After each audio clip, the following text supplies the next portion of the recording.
when Benedict Allen and his dog Cashew set out on the adventure of a lifetime. His childhood dream soon becomes a battle to survive. Suddenly I found the situation out of control. Wham! I was having to fight for my life. Stranded and alone, he must fight his way through 100 miles of the most inhospitable jungle on Earth. This place seemed intent on killing me. He must face nature's most deadly predators. Terrifying, waiting for something that was going to spring out at me. Come on! And endure the madness induced by the forest. This was a dream that I'd followed very selfishly, and now it was going to be the death of me. Come on, now!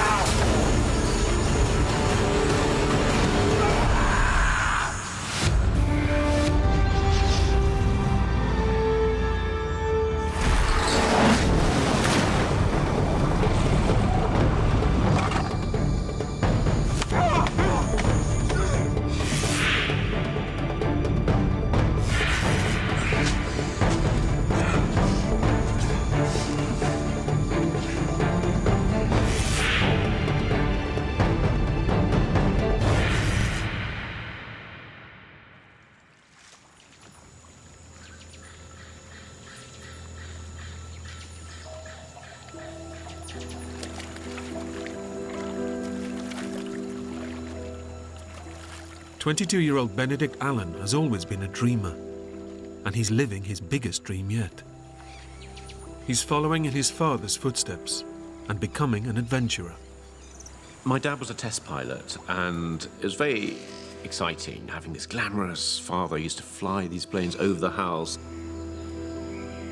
And I just assumed that one day I'd be an adventurer of some sort, just like my dad.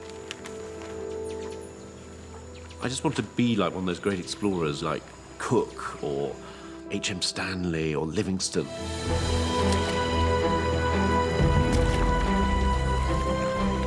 And for his first expedition, Benedict has come to the greatest wilderness on Earth, the mighty Amazon rainforest.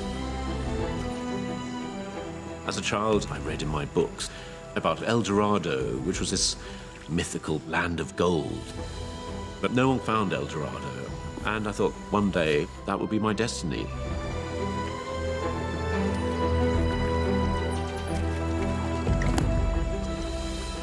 His companion for this epic journey is a stray dog he's befriended along the way. I was lonely, and that dog reminded me of my dogs at home. And I called him Cashew, which was Indian for dog. So he was simply dog to me. But he began to be more than a dog, he began to be my friend. Despite his youthful enthusiasm, this is Benedict's first major adventure. He's attempting to traverse over 1,000 miles of dense, uncharted rainforest. So he's relying heavily on 2 local guides to help him survive. They taught me how to feel comfortable in the forest, which to me was a confusing place.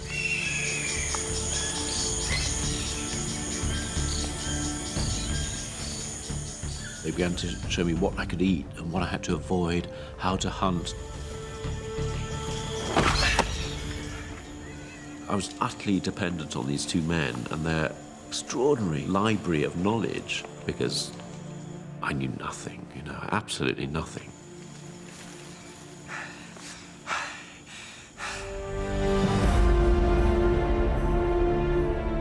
For 3 months, they head deeper into the vast rainforest and are nearing the supposed location of El Dorado, the city of gold. But Benedict has been warned of the dangerous illegal miners that have been drawn here. And there are troubling indications that they are not alone. The signs were ominous from the beginning. The water, just empty cachaça bottles. Cachaça's a sort of cheap rum. There was a sense that there were outsiders in the forest. I'd been warned that these were bank robbers, thieves, people accused of murder. They'd all headed off into the forest because here was a chance of making a quick buck. Despite Benedict's trepidation, they must find a place to camp, as night is falling.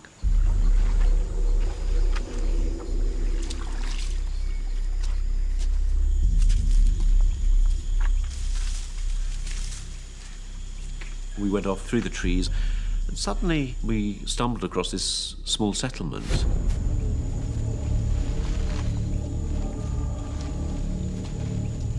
But whereas I was worried, my two Indian guides were absolutely entranced. I remember one of the Indian guides picking up a can opener and wondering what that was.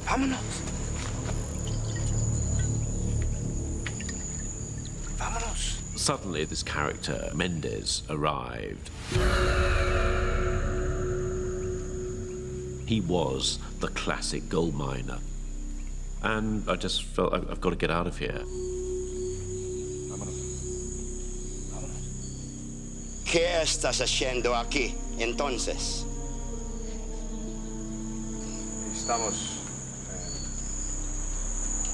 Estamos buscando El Dorado. ¿El Dorado? Estamos viajando al sur por la boca del Amazon.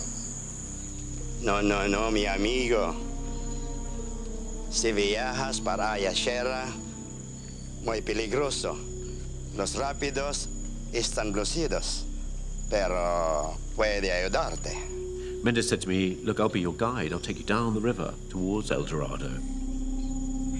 Furthermore, I know a track. You'll be able to walk from the river to the outside world. ¿Está bien?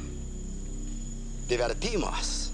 And I thought, well, maybe I've misjudged this gold miner. Maybe he isn't that bad. But I thought I should go along with this plan. I'll be heading in the right direction at least. Bien.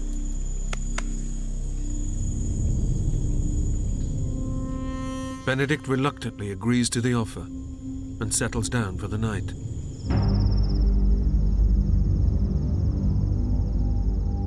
But as the night wears on, he has a growing sense that all is not what it seems. That night, I woke up in my hammock feeling that something was wrong. Just an uneasy feeling, and I remember thinking, I've got to check on things.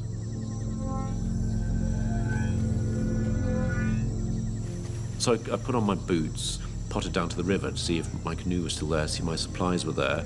I think effectively I was making sure that my exit was okay.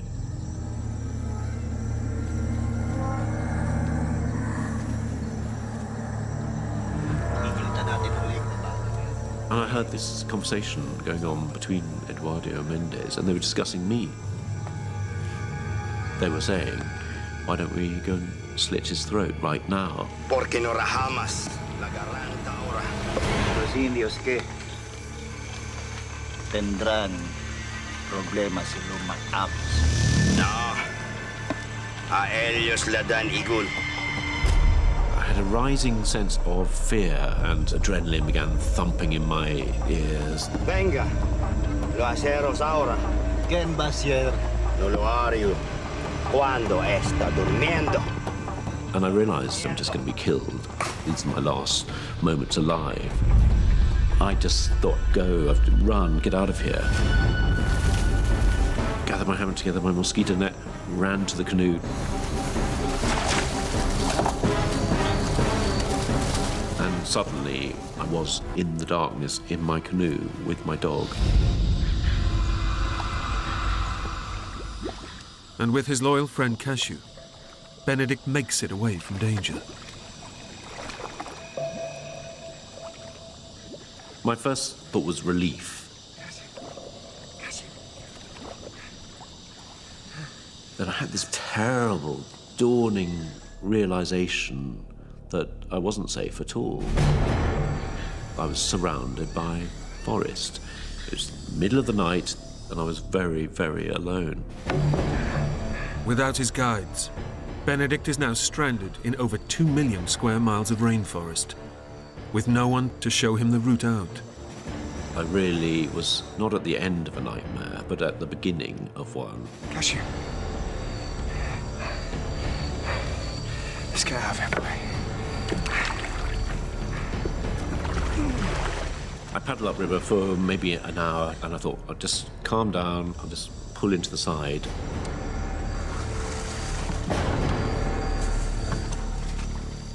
Made a little camp and thought, I've got to come to terms with this new situation. And the situation was, my childhood dreams were over. And I felt, I've got to get out of here, got to get out of here. And there was blood pounding through my head. I did not know what was out there in the forest. And I didn't know myself, really. I didn't know whether I had it in me to survive.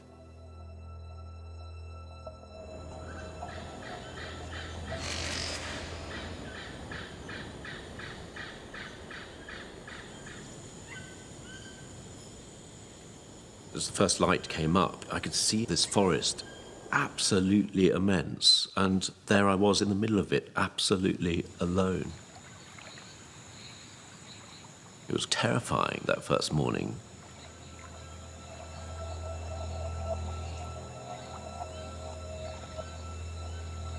But after a little while, I thought, no, come on, pull yourself together. It's the first day. So I began looking at my supplies, trying to work out whether I had enough to get me out of the forest. Good boy. And by Benedict's estimations, he has enough rice, sugar, and dried meat to last him approximately 2 weeks. And he has a mosquito net, a machete, and a survival kit. All the basics he needs to stay alive. If I wanted to see my mum and dad again, I was going to have to take a chance on finding a trail out of the forest, and that's the option that seemed to be the only sensible one. But Benedict knows that searching for a route out of the forest means heading off into completely uncharted waters.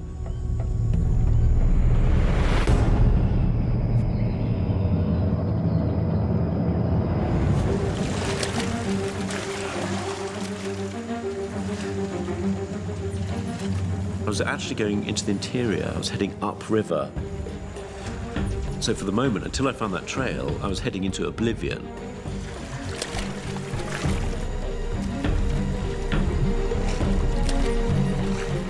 As I paddled away upstream, I was feeling more and more hopeful. Then, suddenly, there were rapids.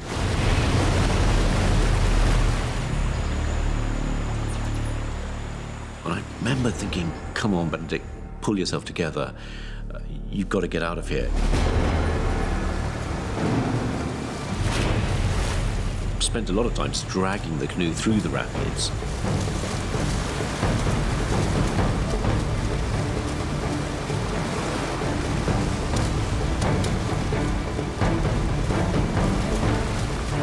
It was immensely hard work. It just seemed relentless that I was just fighting all the time this river.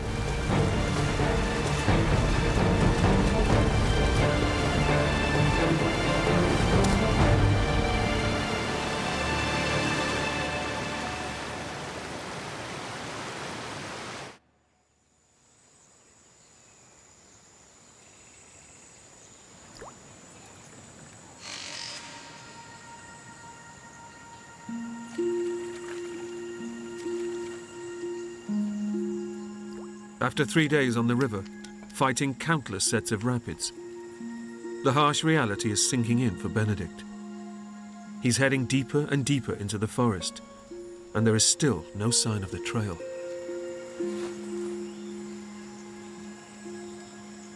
By the third day, all my early enthusiasm had drained away. I kept on thinking, how many rapids are there? They weren't marked on any map. It just seemed relentless.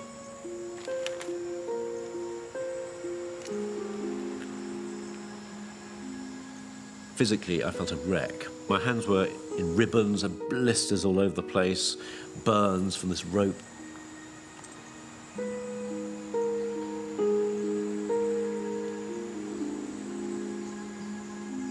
The big question mark was how long I could keep on going, and it wasn't that I was running out of food, I was just running out of belief in myself.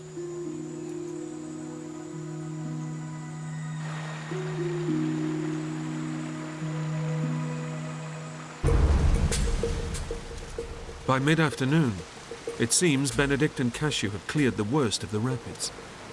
They can now continue to search for a way out of the forest. I remember starting to paddle my way into the clear water, but I hadn't quite got far enough.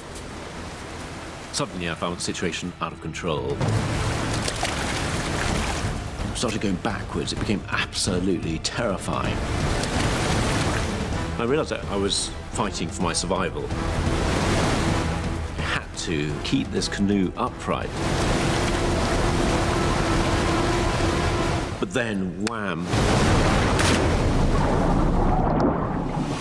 The canoe shattered with the impact. Everything now ended up in the water. The dog, the supplies, and me. It was a moment of absolute terror as I realised not only was I losing my possessions, but actually I was having to fight for my life. I was gagging on the water, trying to get my breath.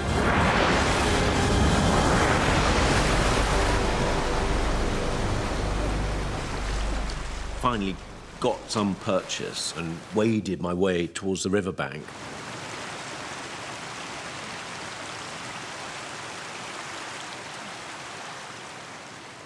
I remember just trying to take in the situation, and the situation was that I'd lost virtually everything I needed in order to survive, and lost my companionship, Cashew, the dog.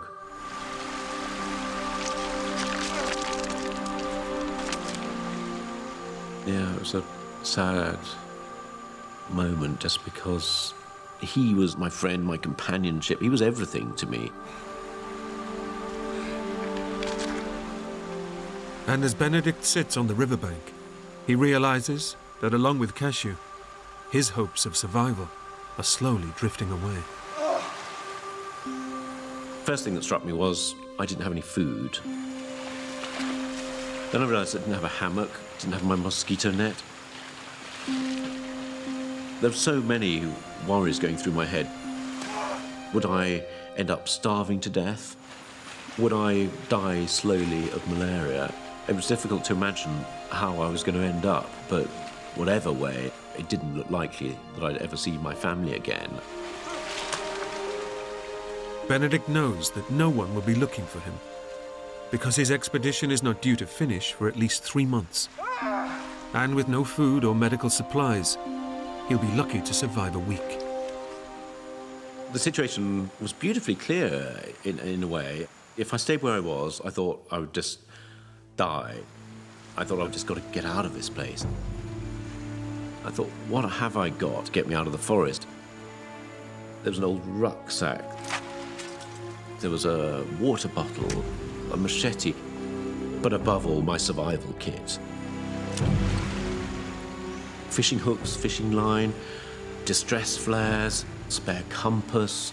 So key, simple things. I got out my little notebook and I made a little map. Anything I can remember, I put onto this map.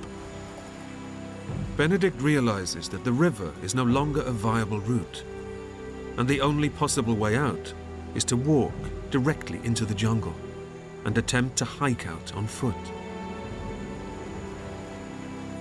So I drew a little dotted line, and that would be my route out of the forest.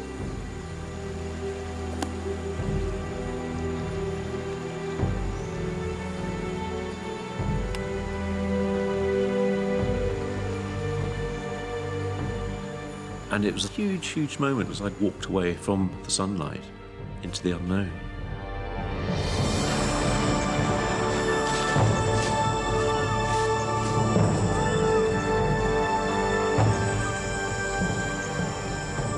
And Benedict heads into one of the most inhospitable places on Earth, the Amazon rainforest.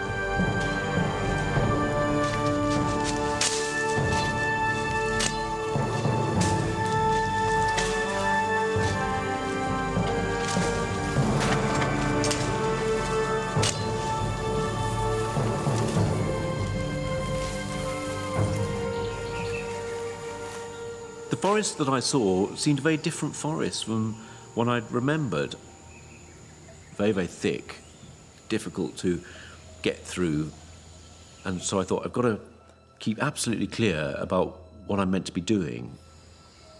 Benedict realizes that traversing this jungle will be a monumental task, so he'll have to use every last scrap of experience he has, if he is to make it through here alive.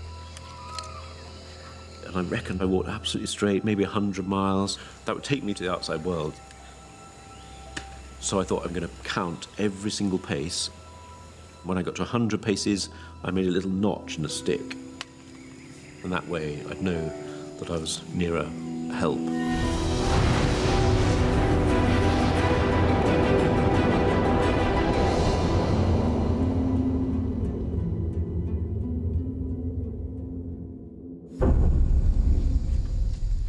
For hours, Benedict fights his way through the jungle.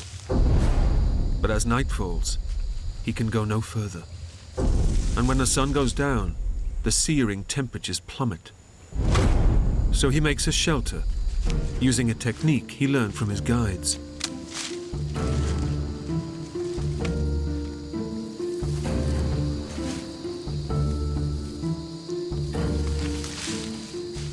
I thought, oh, it doesn't look too bad, really. I felt a little bit of pride.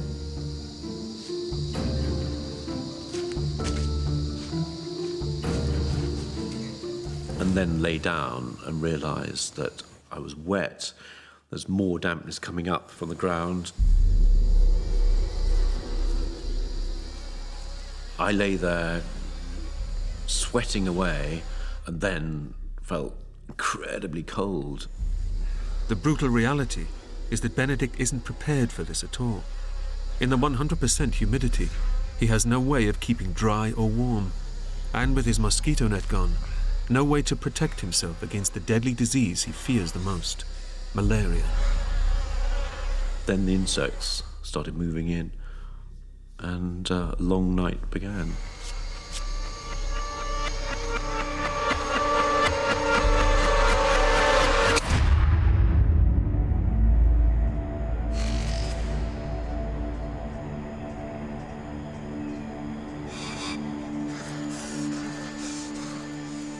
I was feeling absolutely terrible, wrung out, because I'd been awake all night with the insects.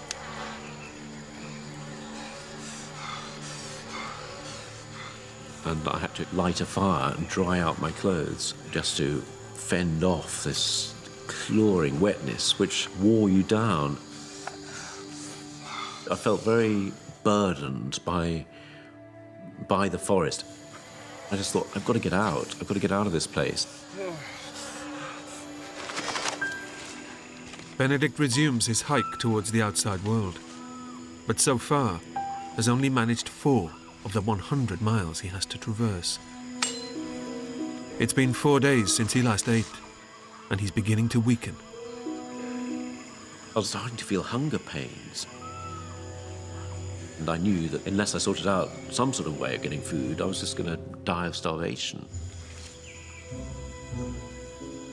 I started to think how I could get nourishment from this place that seemed intent on killing me.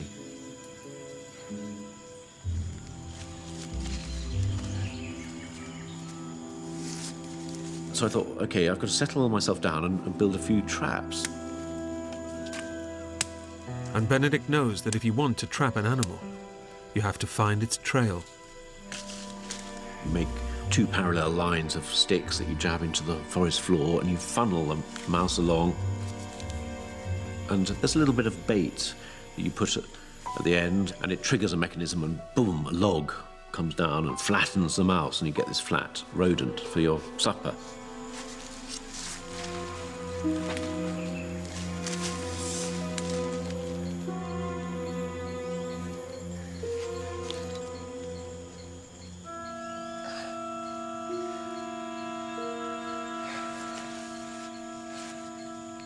It's so time-consuming to even fashion these things, but waiting for an animal to come along, I found absolutely exasperating.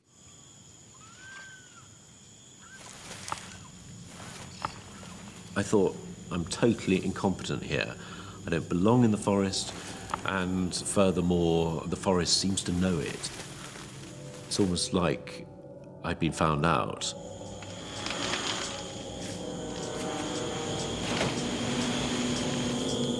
Every species here has learned to survive, and those that aren't good enough die. And I'm going to be next, because I don't know how to cope here. I can't even make a simple trap.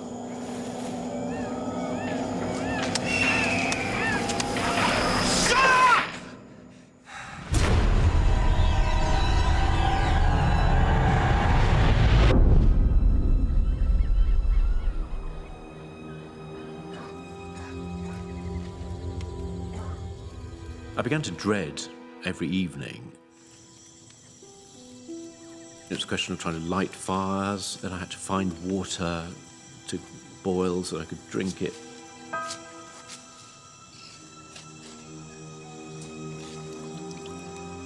And all of this was taking time when I was already exhausted from trying to make progress through the forest.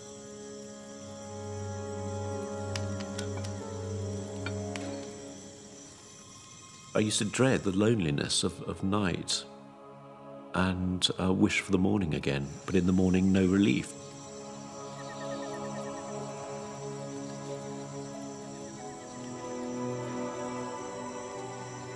I felt like a hamster on a treadmill heading to nowhere.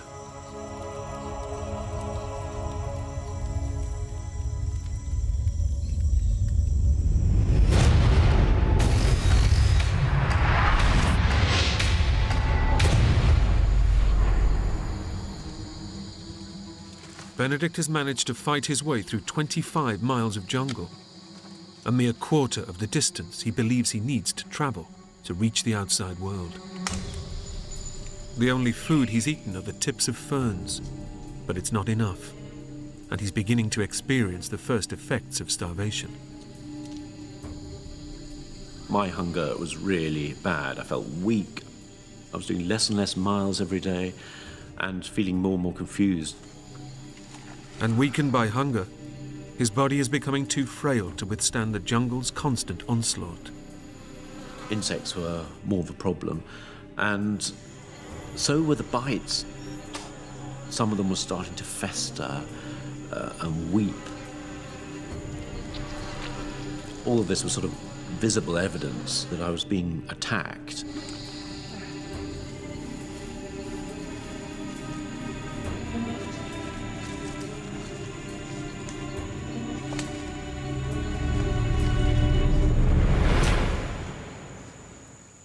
And suddenly, there was a palm tree.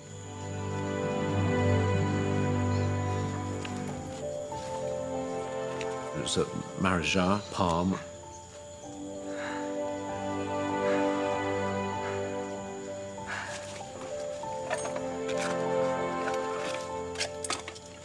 And I remembered how my guides had taken the berries and they'd made a wonderful purple mush. Suddenly I had all the energy in the world because I saw hope now.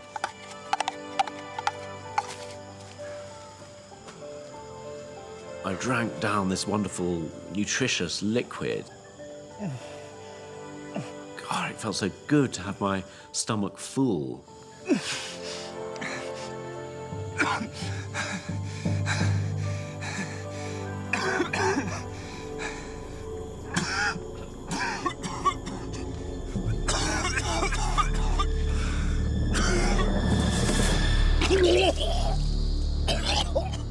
Benedict is so weak that his stomach is unable to digest this rich berry pulp.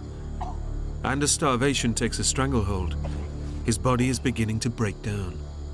It was a terrible situation because on the one hand, I could eat, but if I did eat, I'd feel more sick. It didn't seem to be solving any problem, and it was a sort of hellish situation.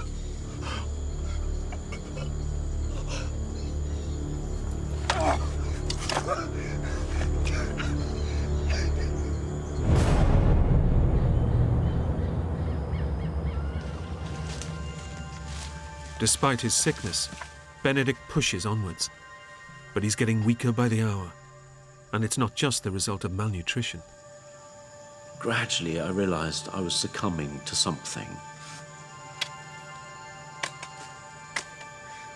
Sweat was becoming more and more obvious to me. Looking at my hand, I'd see it shaking and shaking.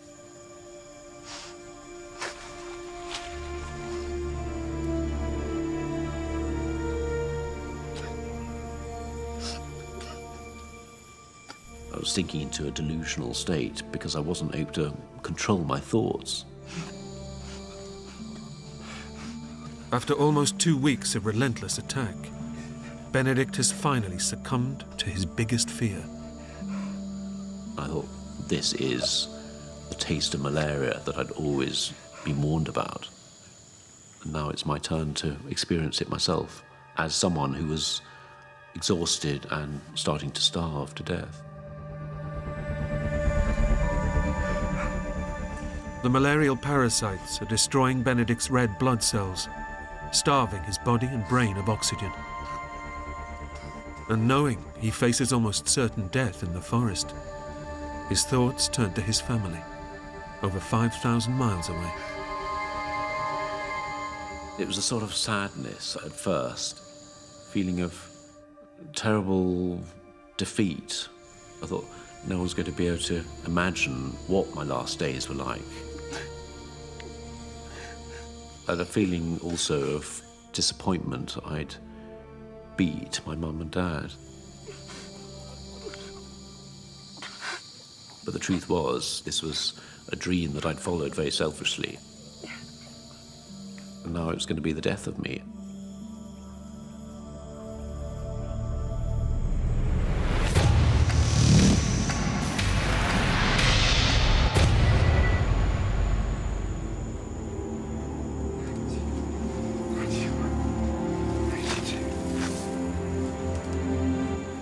As the fever began to kick in, my progress became even slower, and it was becoming a fight just to put one foot in front of the other. And my hope of getting beyond the trees was fading away.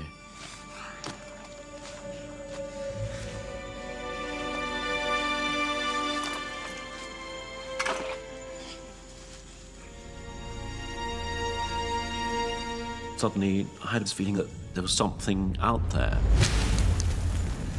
as if something was stalking me. And I thought, come on, Benedict, keep control, you're losing it, you're losing it. Suddenly, I heard this rustle, and my worst fear was that it was a jaguar. And it was terrifying, waiting for something that was going to spring out at me. Come on! Yeah!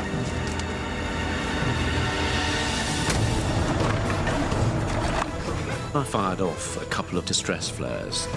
Bang, bang. Come on!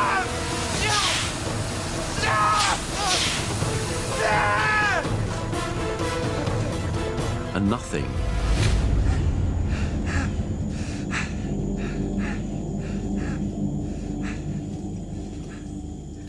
And then I heard a whimpering sound.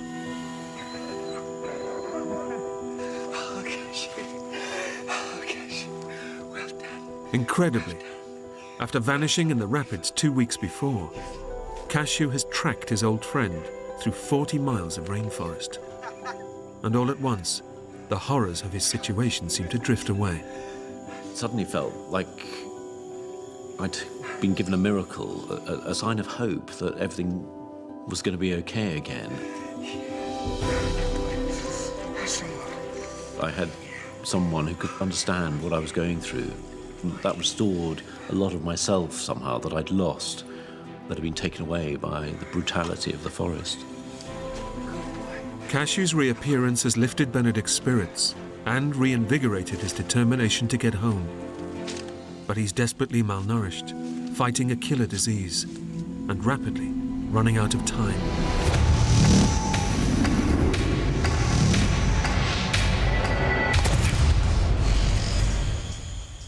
Now, I was 3 weeks into this trek, 3 weeks of really hardly eating anything. After walking for 70 miles, Benedict is now in the advanced stages of starvation, and the malarial parasites are rapidly colonizing and destroying his body. He knows that his condition is reaching critical. And I was so aware that I was running out of time. Cashew seemed to be lagging more and more behind. And I thought, I can't have you as a passenger. Cashew! Cashew! Cashew! Cashew!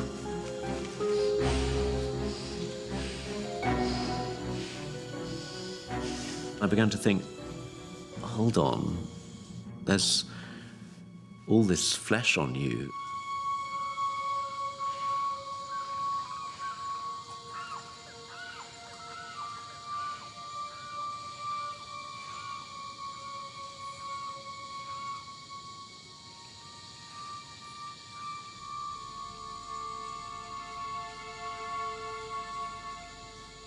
But it was inconceivable that he could ever be my food. Cashew!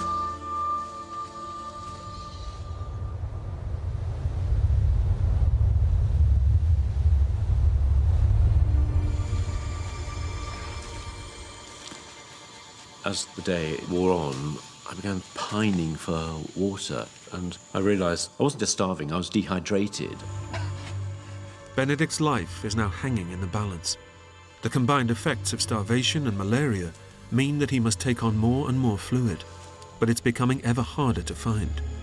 And whereas a normal person can last 3 days without water, in his condition, he won't last 24 hours. I was desperately licking leaves, I was licking stones just to get a bit of water into my system, just to sustain myself.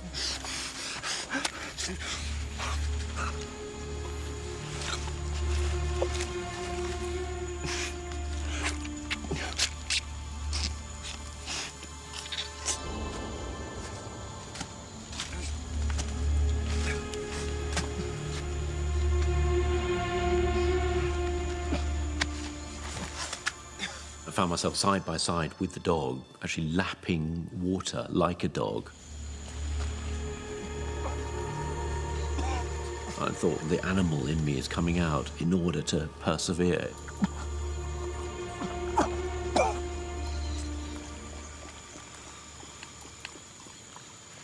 Become like you, Cashew.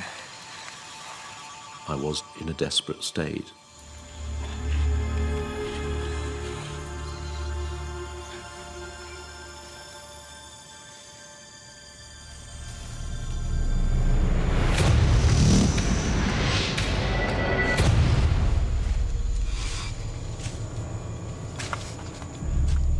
By now, it was almost impossible just to keep on walking.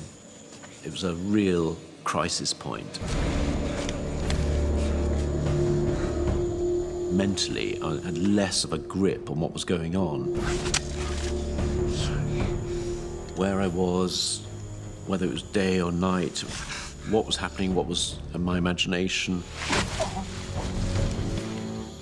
It was very, very clear that I had less and less sense of who I was. By now, Benedict is so emaciated, and the malaria is so advanced, his brain is beginning to shut down. And as his clarity and sense of self dissolves, he knows that his death is creeping ever closer. I was in blind terror, really, that these were my last sane hours. I write repeatedly, no need to die, no need to die, no need to die. And Benedict realizes that unless he eats immediately, this could very well be his last day alive. One way or another, the moment came when I just thought, this is it, this is the day.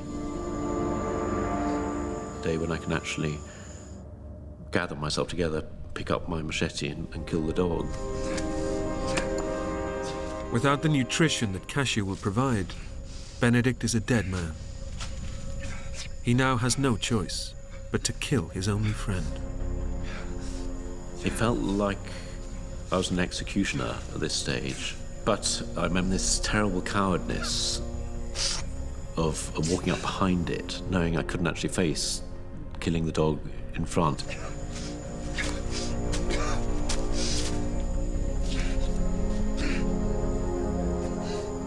I struck it a blow on the head from behind.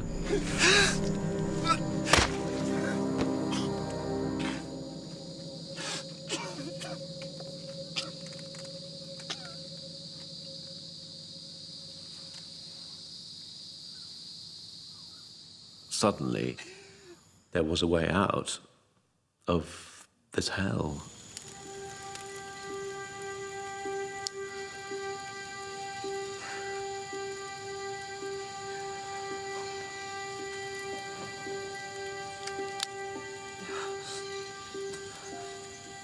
For now, I'd concentrate on the most nutritious parts, the kidneys, the liver, heart, and I put them on the fire.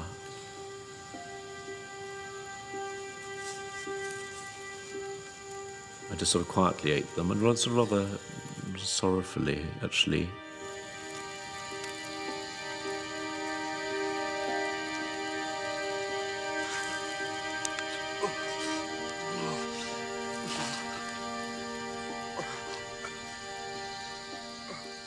But Benedict cannot ingest the meat. The malaria is making his stomach reject anything he forces into it. And the realization dawns. He's just used his last chance.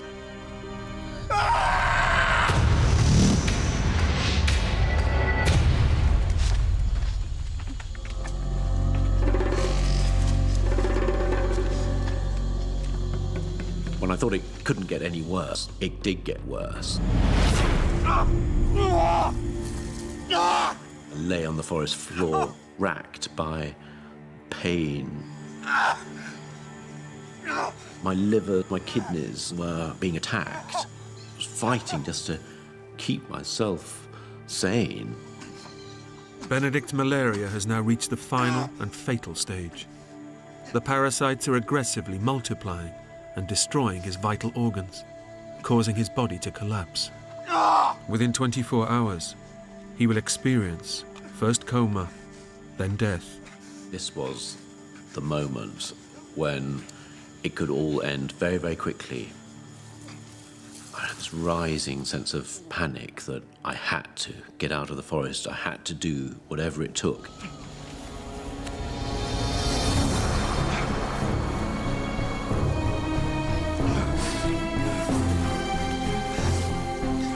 Whatever happened, I had to keep moving. Keep on putting one foot in front of the other. I kept on going, making pitiful progress, and sometimes no progress at all. Couldn't even think straight. I couldn't even see my compass. At that moment, I suddenly thought, well, I'm just never going to get out of here. It was just too big to fight. And I was losing that fight.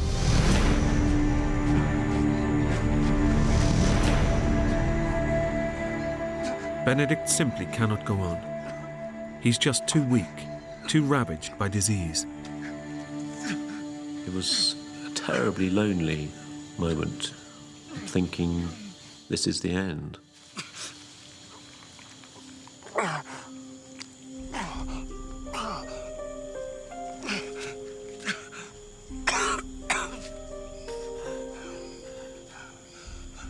And suddenly, amongst all this despair, this confusion, this feeling of being trapped in this prison, a sight that will always stay with me.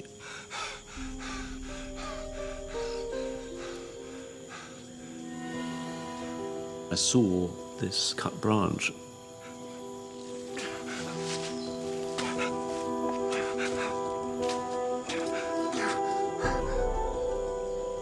The cut itself was blackened, so it had been cut some time ago, but had been cut by a human.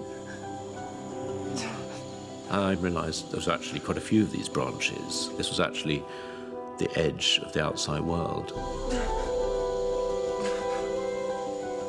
I started investigating, and there was a trail.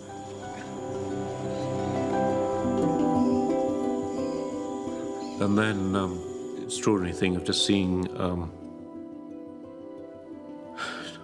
daylight, and it's still emotional to me, just this reconnection with the outside world.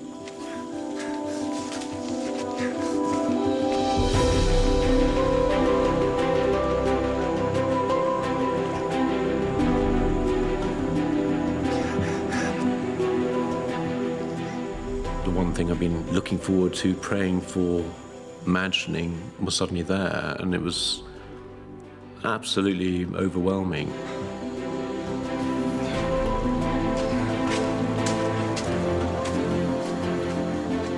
And I found myself in the back of a garden. There, ahead of me, was a little hut, and there was a little man in front. And he was just standing there with a look, not of welcome, but of horror.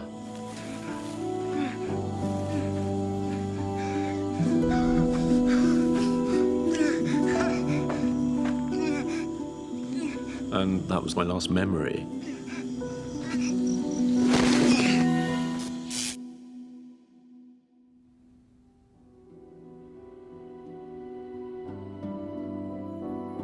Having recognized the symptoms of malaria, the farmer nursed Benedict for 3 days before he was driven to a hospital in Macapá, where he made a full recovery.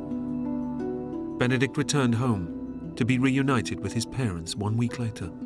My life was never the same again. And Benedict has been exploring the world ever since, fulfilling his dreams of becoming a renowned adventurer, just like his father. I've been going off to the jungle, going off to the desert, going off to the Arctic, pushing myself to the limit, trying to touch that experience that I had that was so profound. That has always haunted me, and it's something that'll always be with me, and it's steered the rest of my life.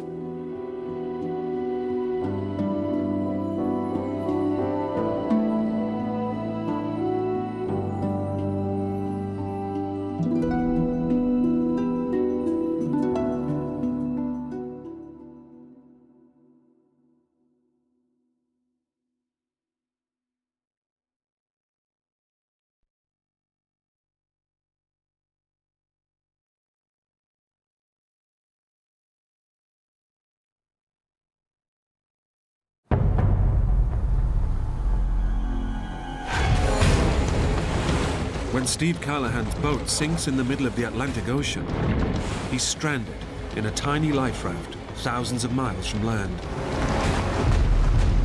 You're gonna die all alone in the middle of the ocean. I've no hope anymore. For an incredible 76 days, he battles the sea, Whether the shark eats me or not, I'm done. extreme hunger, Your body starts eating its own muscle. and his own mind Psychologically, mentally, I was just done. in an epic fight to stay alive. I just felt like I was totally doomed.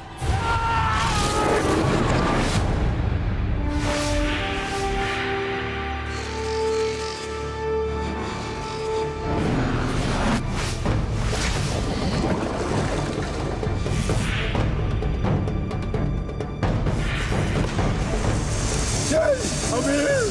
Help!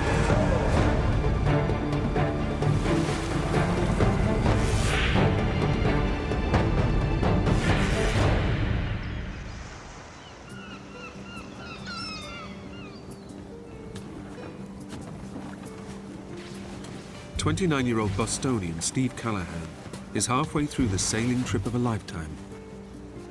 I remember the first time I went out sailing. I love the immediacy of it. You can go off and have an adventure. He's already sailed from the USA to the Canary Islands and is now heading off on the 3,500-mile return leg back across the Atlantic to the Caribbean. Testing? I figured on the very outside it would be a month to get to the Caribbean, but I'd probably make it in a few weeks. For Steve, The trip is an adventure, and also a means of escape. My life was in a bit of a shambles. My marriage had gone south and we had split up. There I was, ready for a new stage of my life.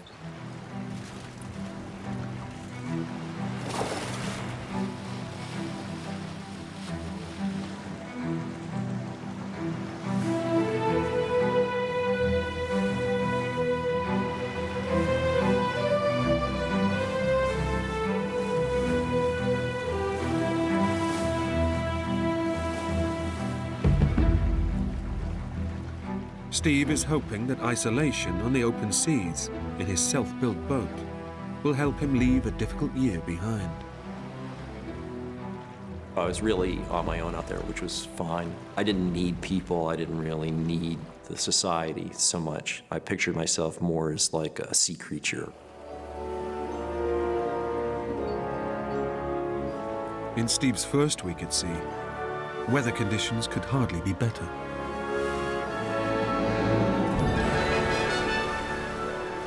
When I left the Canary Islands for a week, I had just the most idyllic sail. Everything was just beautiful, and I'd listen to my radio and play the boat like a drum. Do my exercise. I had this whole exercise routine on the boat. It just felt completely at home there.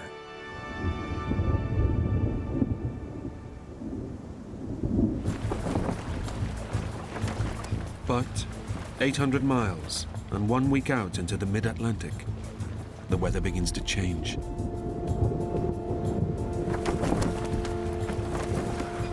The weather just started turning dirty. It was probably blowing 35 or so knots. And the waves started growing. For an experienced sailor like Steve, it's nothing out of the ordinary. I'd seen a lot worse weather before.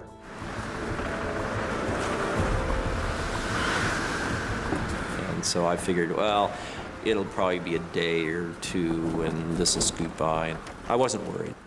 Everything was fine.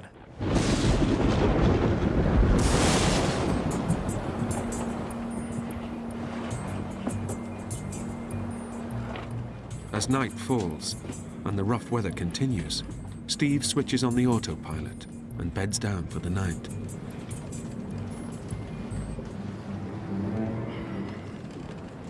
People think that sailing is a very quiet undertaking. It's not.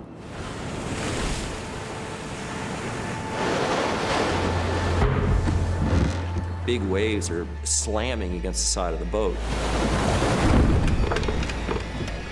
You get this quite jerky motion, but I was still able to kind of lie down, and I was kind of half asleep.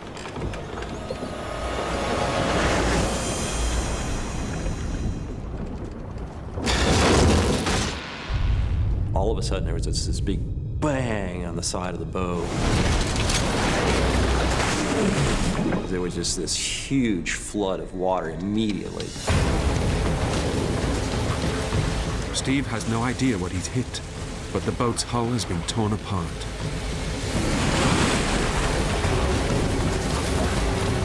The water was rising very, very quickly. Within seconds, the water is above his head. I just thought, this boat is going to be underwater. I'm going right to the bottom. Steve's boat is sinking. He knows he has seconds to get to the life raft up on deck.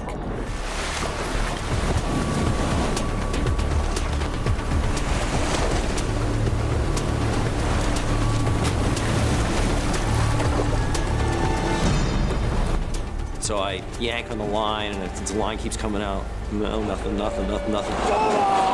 just didn't work at all.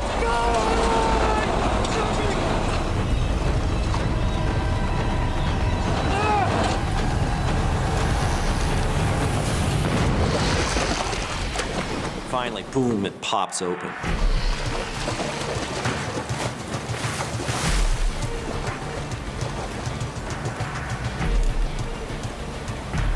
Steve makes it to safety.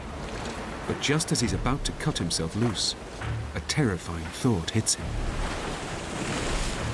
With the equipment that's in the raft, I will not last very long at all. Everything he needs to have any chance of survival is stowed deep inside the flooded boat.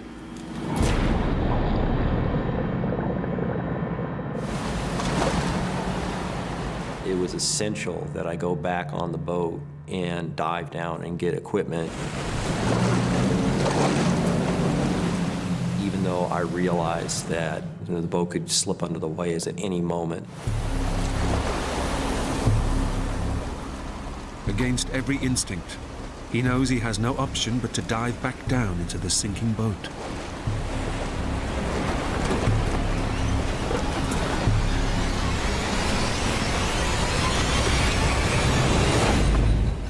It was all dark in there, so I couldn't really see anything. I could feel the ditch kit. It was tied down, and I started cutting away.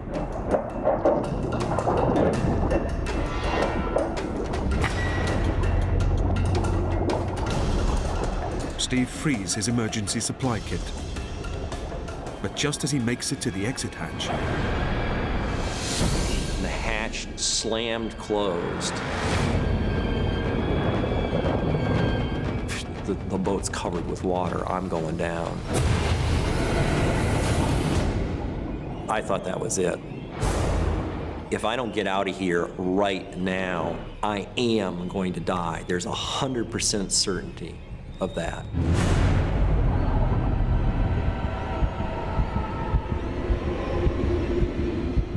but just as Steve's lungs are about to burst, a huge wave breaks across the boat.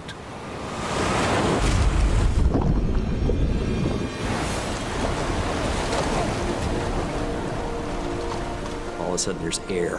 It was a huge, huge relief. With only seconds to spare, Steve escapes, clutching his vital emergency supplies.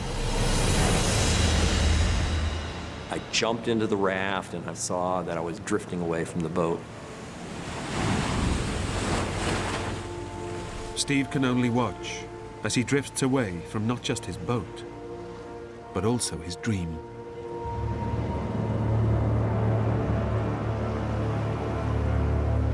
I went drifting off into the middle of the Atlantic Ocean. It just was kind of devastating.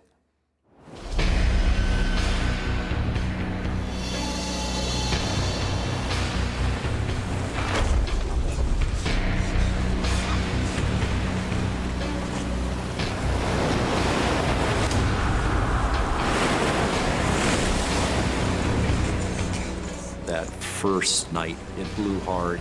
Really cold and really wet and really scary. I was shivering a lot and I was worried about dying of hypothermia. I might not make it till the morning.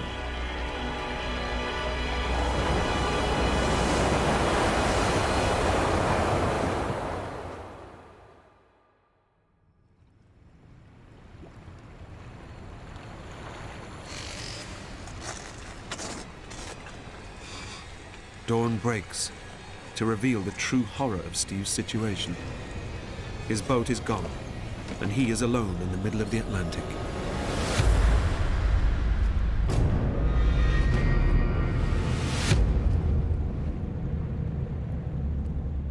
I'm a long way away from anybody, and I'm in a very empty part of the ocean as well.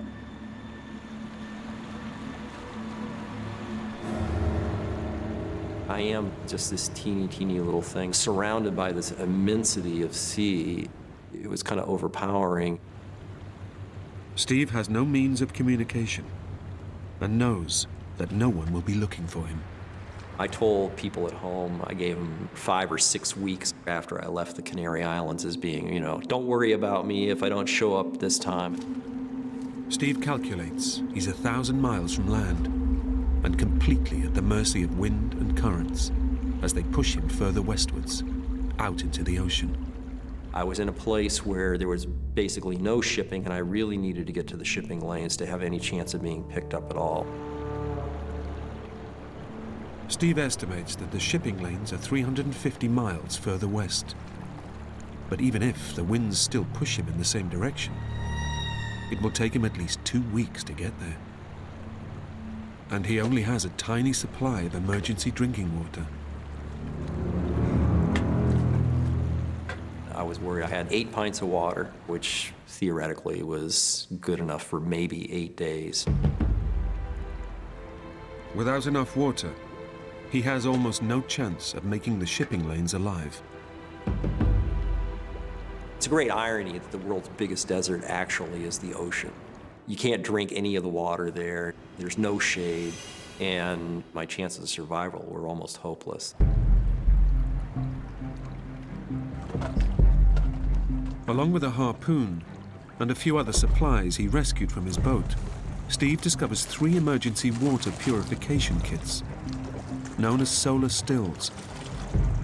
The solar stills that I had were created during the Second World War for downed pilots. I never knew anybody who'd actually used them before. I've got 8 pints of water. It's over 2 weeks before I reach the shipping lane. So the solar stills were absolutely critical to any long-term survival.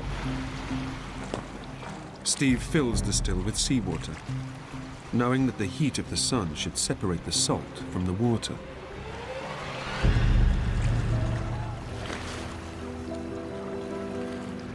I'd have, half hour, I've got a whole bag of water.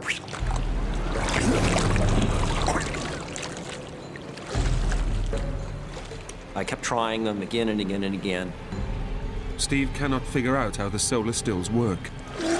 It's seawater. It was just seawater. It just didn't work at all. And now he faces his first full night adrift in the ocean.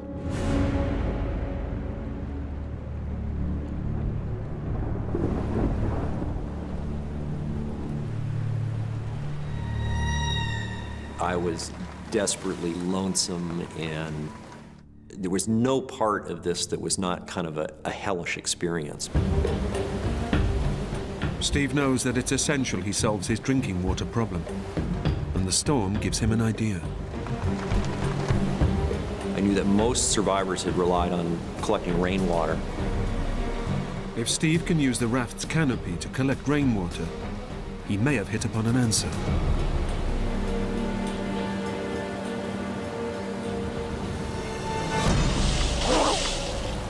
It was pretty much like drinking somebody's vomit. It was just so awful, it was undrinkable. The orange pigment from the canopy contaminates the water. I decided I'm never going to drink the water off the canopy. It was just too dangerous.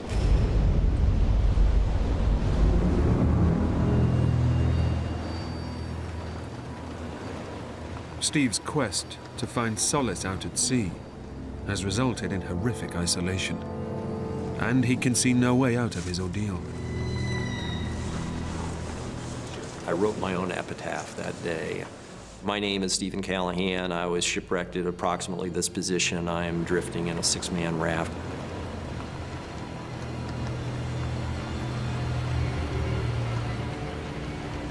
I'm doomed. I just felt like I was totally doomed.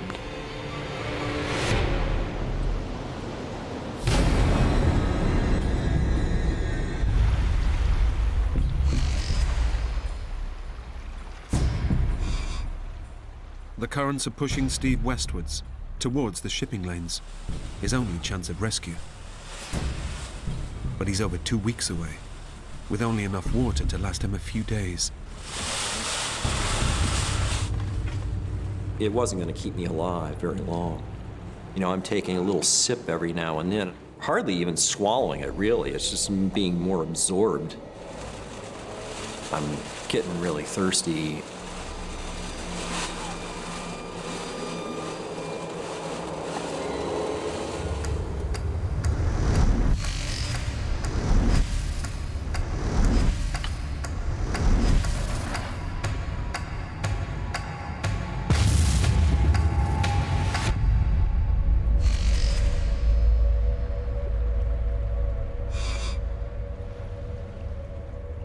Steve ekes out his supplies for a whole week, but knows his only hope are the solar stills. But first he must understand what he's doing wrong. It was critical to figure out how to use these things. Just like go back just from square one and try to figure out how does this thing actually work. It's a drastic step, but he decides to rip one of his 3 precious stills apart, in the hope that he can work out how to make them produce fresh water. Right. And then it finally dawned on me, it had to be inflated just the right amount.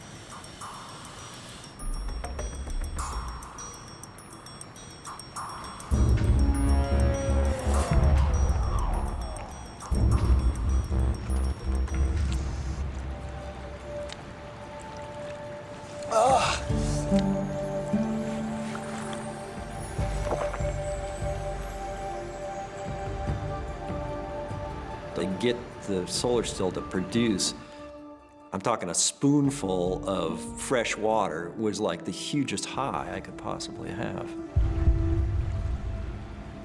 Steve now has a tiny supply of water. But after 7 days at sea, he faces yet another problem. He's run out of food. I was really hungry, just like really struck me how desperate I had become. There's no way I'm gonna live out here.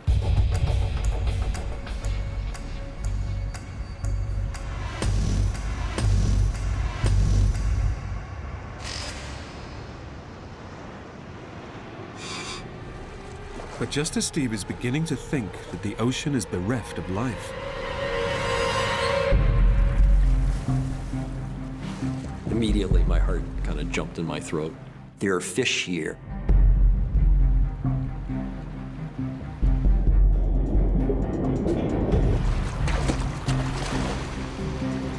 I knew right away that if I'm fishing with a spear in an inflated raft, I'm taking a big chance here.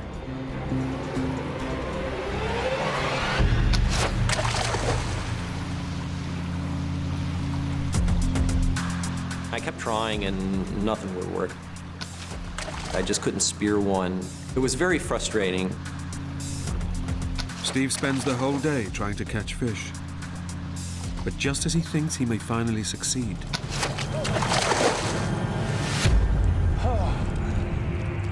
the firing mechanism on his spear gun breaks.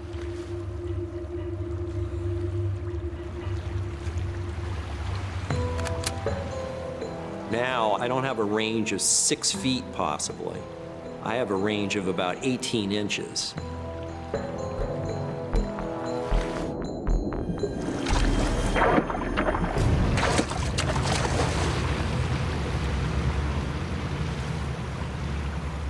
I was really hungry. It just really struck me how desperate I had become at that point.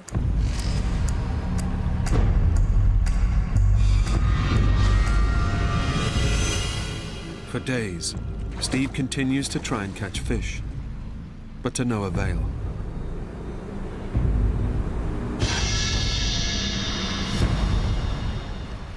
In the physical sense, it was incredibly depressing. In terms of what I'd felt like I had done with my life, it was depressing. It was the most hellish time in my life.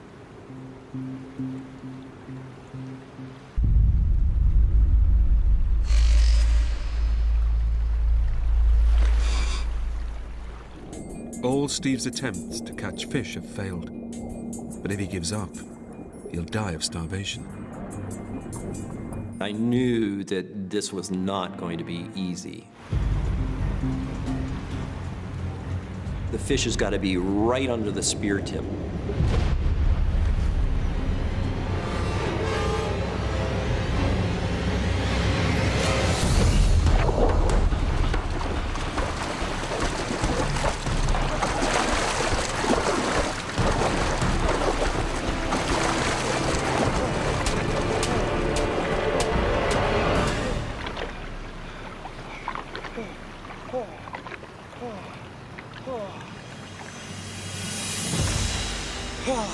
Yes!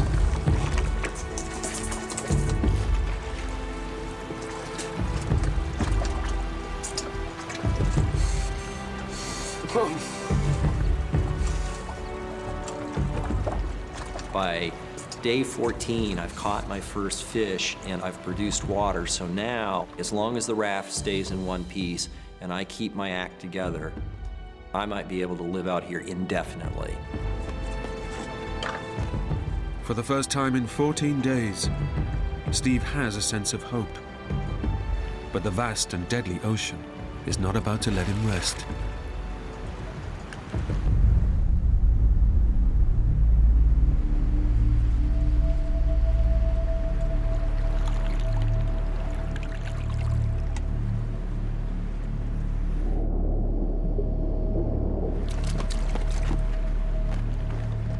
All of a sudden, flop, flop, flop, flop, flop against the bottom of the raft in the middle of the night. It was like, what's going on? Boom! The whole raft's lifted up, just punched off the surface of the ocean. Whoa, what the hell was that?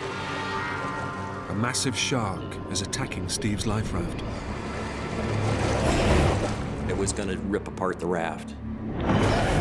And then I'd be left in the water and forget it. Whether the shark eats me or not, I'm done.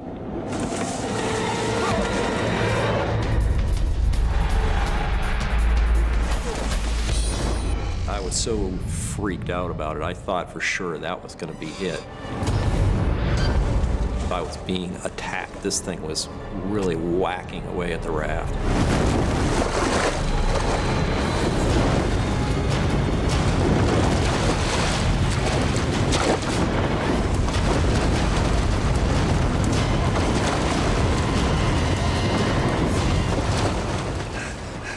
Finally hit it a few times with a spear, and then it went away.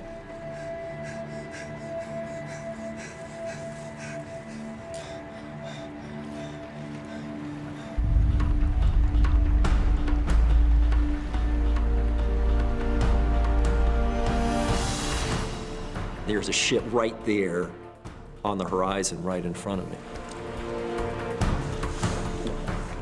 And I thought, this is it.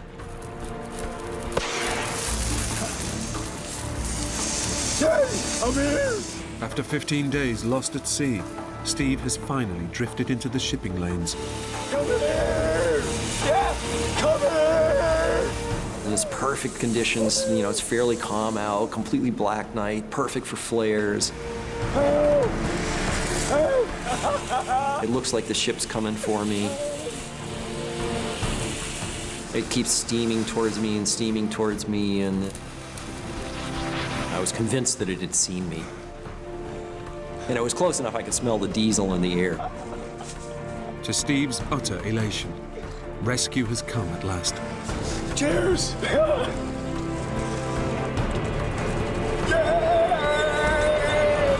And then just goes right by me.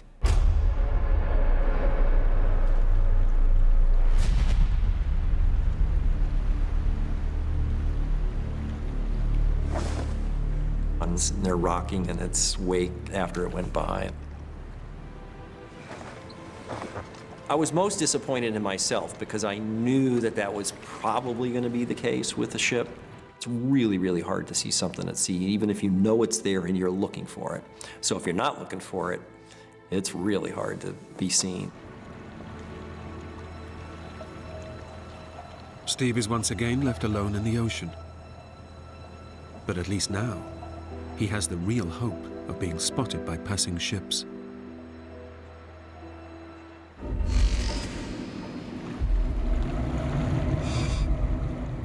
All the way around the clock, I would just give a really careful look all the way around the horizon.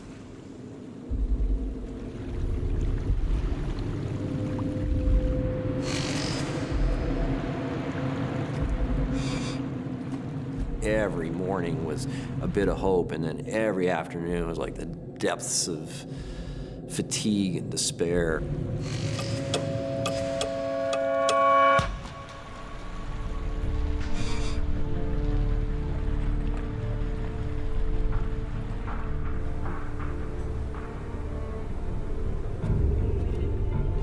Over the next 10 days, Steve spots only a handful of ships. they all sail by. I've seen ships, I've signaled them, nobody stops and picks me up. Steve slowly begins to realize that the shipping lanes are just as empty as the rest of the ocean.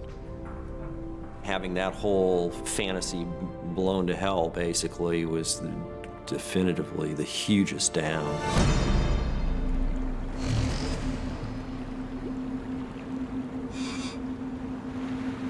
After a month at sea, Steve has drifted right through the shipping lanes, unnoticed. And back home, nobody even knows he's missing. So pulled with emotions. That was the first time I cried. It was like, this is the state of my life. What are you doing out here? My life just seemed completely and utterly as open and empty as the ocean.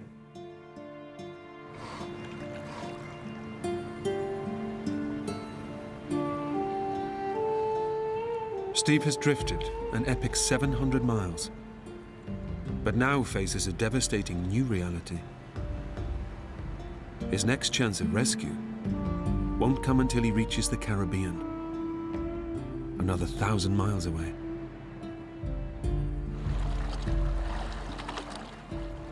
At first, I never thought I'd even reach the shipping lanes. So thinking about getting all the way to the islands, which was, way beyond the shipping lanes, was not even conceivable to me. But if Steve is going to survive, he knows there's no time for self-pity. I was discovering I was way more resilient than I ever thought I could be. I'm on my own. Nobody's going to pick me up. I've got to reach the islands now. Count on yourself. Count on keeping your boat together and keep your act together and continuing your voyage. Steve is still averaging 25 miles a day. But checking his charts again, a terrible thought dawns on him. If he drifts any further north, he'll miss the Caribbean completely and be swept back into the mid-Atlantic. I would have been in a voyage of indeterminate length, years possibly. It'd be a total disaster.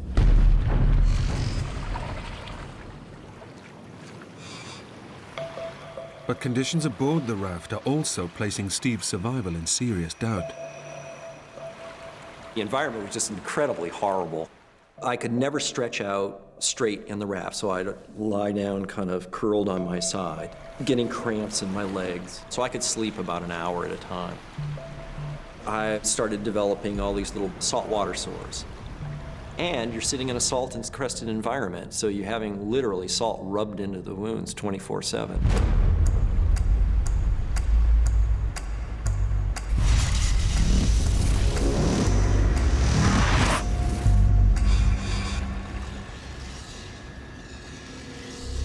Steve now drifts into tropical waters, and it's getting hotter.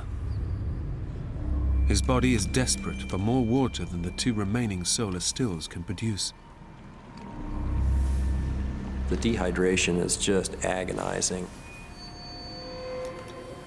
Dying to get a drop where, I'm looking at the solar still and watching these drops come down in a spoonful of water. If somebody come along and said, well, you got a choice, you can have this cup of water, but we have to take your hand for it, which do you want? I'd probably say, take the hand.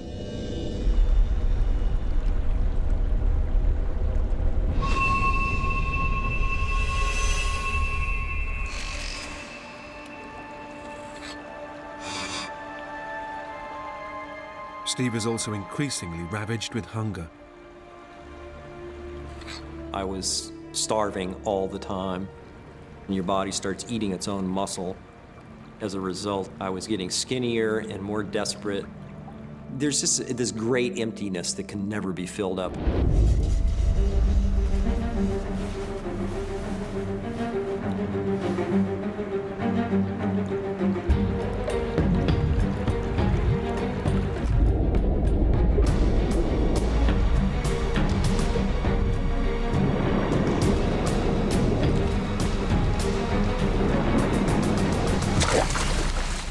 speared the Storado.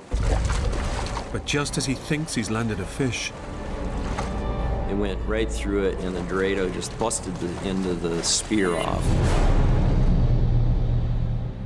And the Dorado just rolled over and ran along the bottom tubes.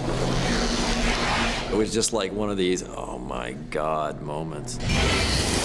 There was a horrible sound, and it was just like, all these bubbles coming out. The thing just deflated really, really quickly. the impaled fish has punctured the life raft. Steve is now sinking into the ocean. And I knew I was in serious, serious trouble.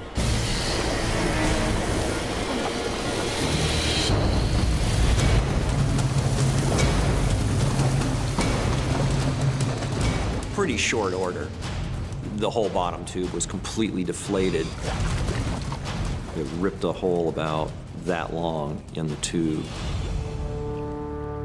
I thought that I could go indefinitely as long as the raft was in one piece, and now the raft isn't in one piece anymore. Maybe this is going to be the end of the line. With the crucial bottom ring of his raft damaged, it is now too unstable for Steve to fish or collect water. It was like I was walking in rubber quicksand. Plus, it's not really drifting very fast with the wind. So I'm not going to make it if I don't find a solution. I kept getting a repair on there, and I wound stuff around it really tight, and I'd pump it up.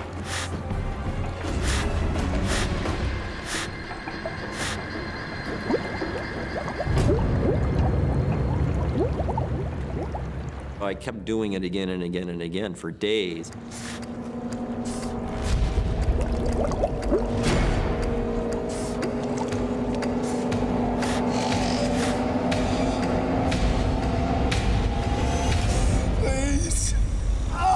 It was really very depressing because I just didn't think that I could fix it.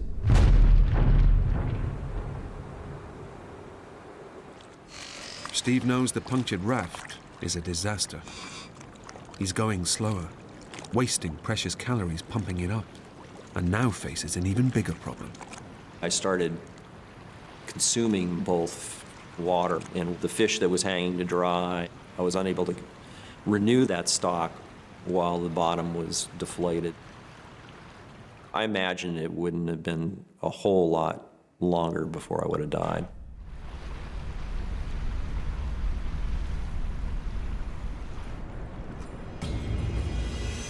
For 10 days, Steve exhausts himself trying to keep the raft inflated, but fails. After battling to stay alive for so long, it's the final straw. I was absolutely beat. That was it. I gave up. I just laid down. I was like, I just totally broke down.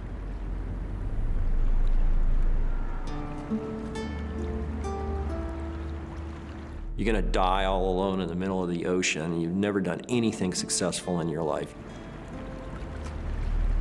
I only had failed marriage, failed relationships. I'd never really given enough of myself to anybody. I just wasted a life.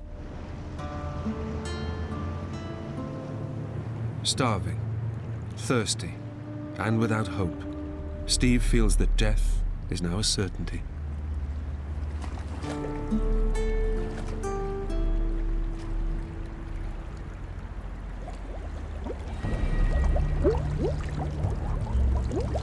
And then I got scared. This is very real, and you're going to be dead in a matter of hours if you don't snap out of it and get yourself together. In a final act of desperation, Steve searches for anything that might save his life. And it just, something happened, and it just clicked, and I go, oh yeah, the fork.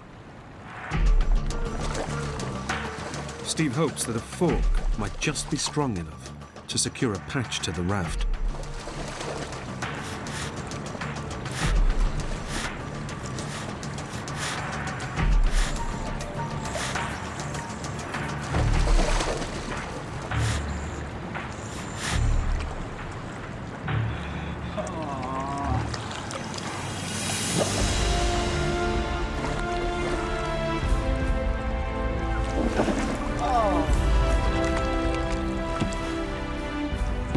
jump around and jump for joy or anything, but that was just like the hugest victory of my life.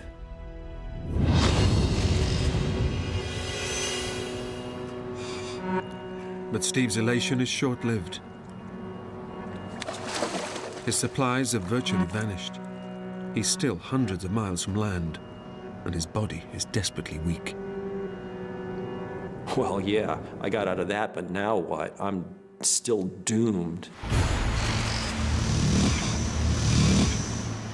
There's a day off your life. There's another day off your life. I really didn't think I was gonna make it.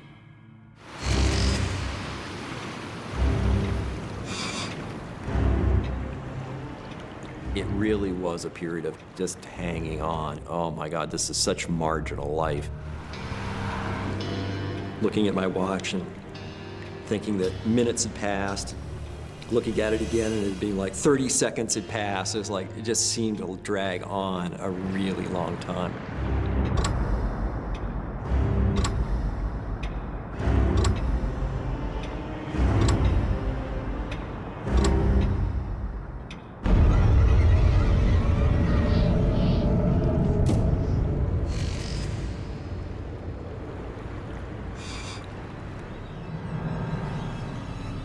After 66 days alone, Steve's final lifeline is gone.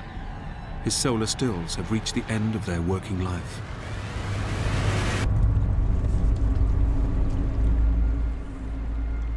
The cloth on the bottom is rotted out. It's going to be totally useless. There's no way to repair it. His only means of producing drinking water is now gone. I just figured this really is it. You know, I have no hope anymore. It was ending.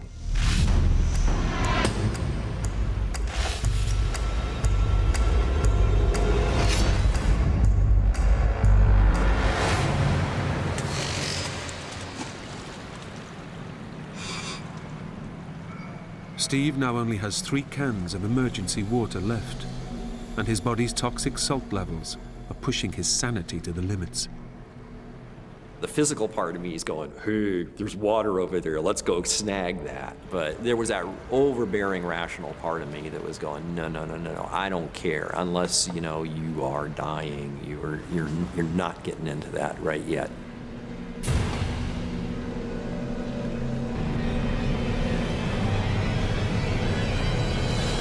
This is a view of heaven from a seat in hell.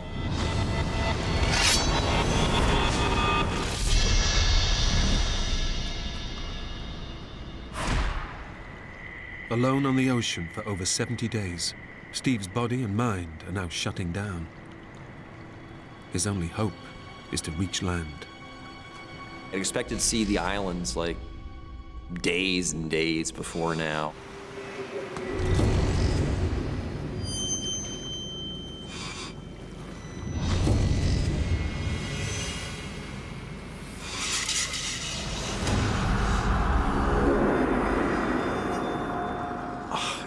I should be reaching the islands. I should be seeing some sign of reaching the islands. But then Steve has a shocking realization. If he's miscalculated his position, currents will sweep him back into mid-ocean and certain doom. Maybe I'm way north of the islands, next stop England, you know, 8 months from now. So that was tough. I was very worried that I had screwed up and I wasn't going to make it. I just don't know anymore.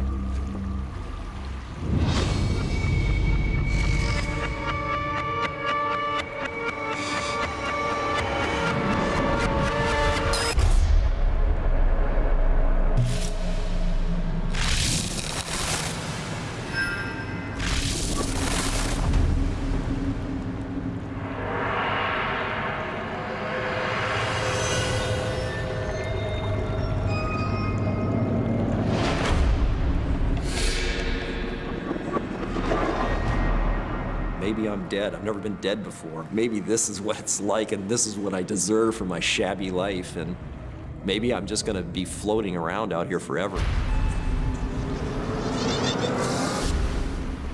felt all the hopelessness of people who'd been adrift at sea before and never came back, and nobody ever knew what happened to them.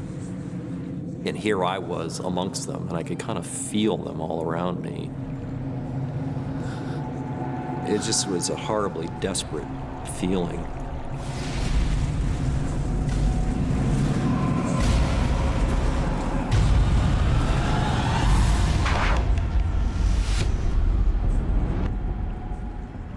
It was over.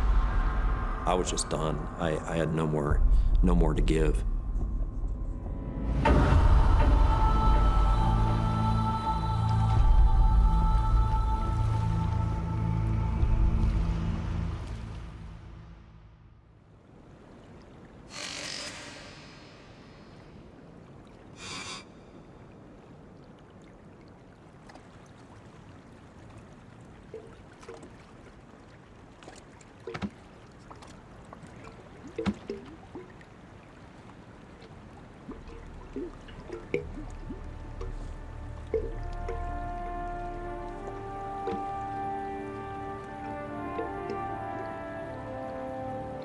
All of a sudden, it was like all kinds of crates and bottles and plastic.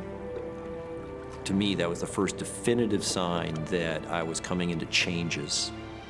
I'm gonna see something.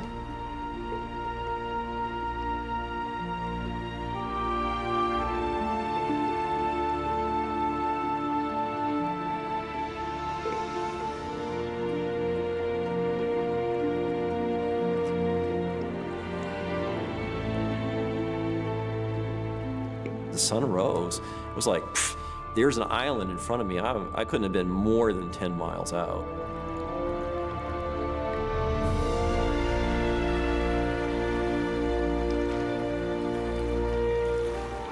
To see the green of the island was like, oh, it was intense.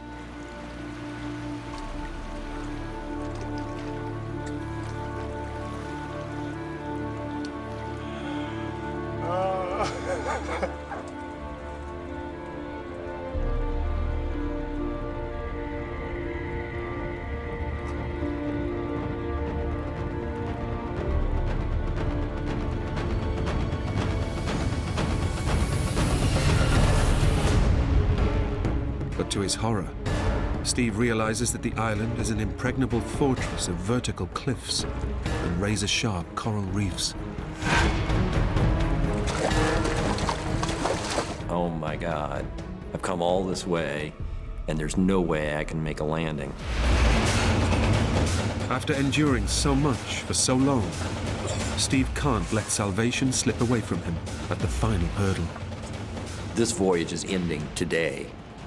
No question about it. One way or the other, this is going to come to an end.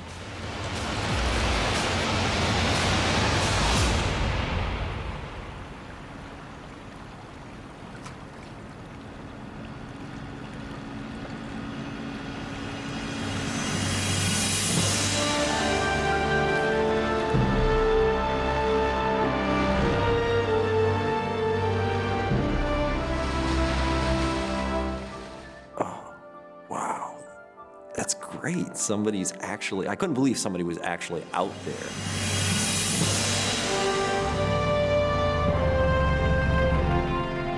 On the morning of his 76th day adrift, Steve is spotted by some local fishermen. He said something to the effect of like, "What you doing out here, man?" You know, it's like, well, I'm not out here, you know, improving my suntan.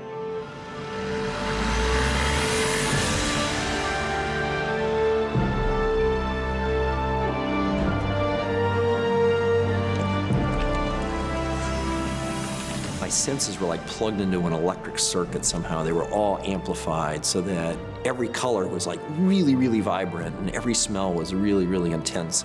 It just was like heart-wrenching. It was so beautiful to me. Having endured 76 days in his tiny raft, Steve's leg muscles have atrophied and he weighs just 100 pounds.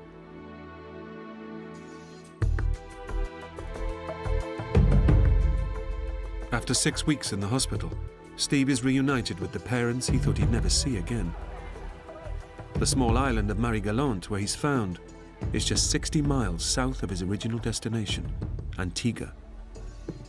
There's nothing noble in me having survived. It's just what I did. I had too much unfinished business, and I think that kept me alive to a large degree.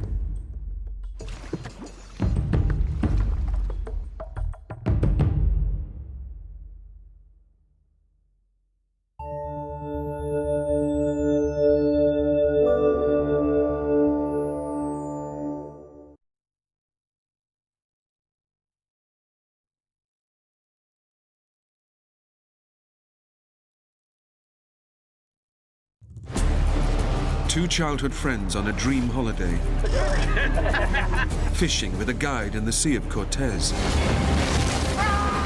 But when their boat crashes on a remote Mexican island, their trip becomes a nightmare ordeal. We're out of food. We're out of water. Now we got nothing. Exposed to the harshest of environments, these self-proclaimed city boys must rely on each other to survive. We could die here. And nobody is ever going to find my bones.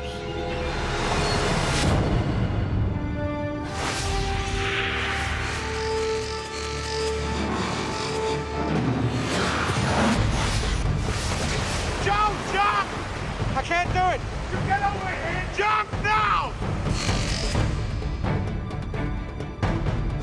Get him up! No!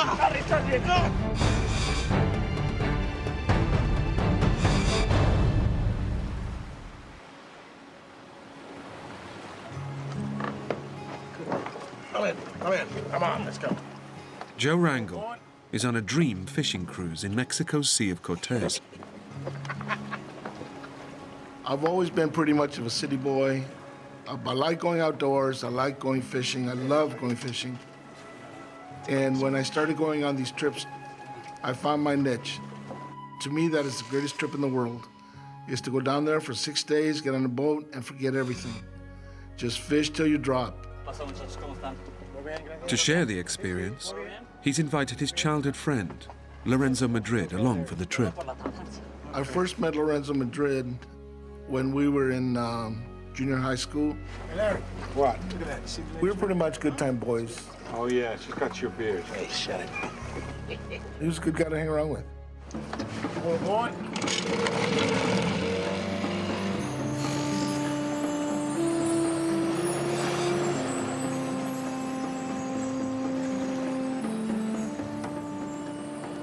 The men are based on a tour ship anchored off Guardian Angel Island, 20 miles from the Mexican coast.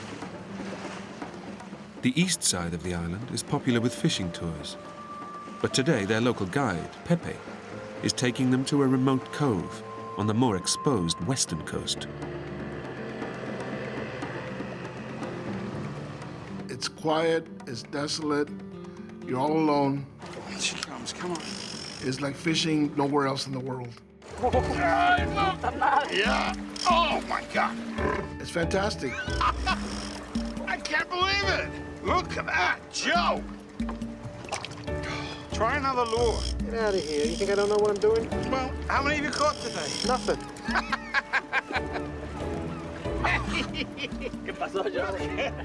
The detour to the remote side of the island pays off. After a successful day's catch, the two friends are more than happy with their guide, Pepe. He's a nice kid. He's outgoing, willing to please. Pepe did not speak any English at all. What'd he say? The bucket's too small, man. The bucket's too small.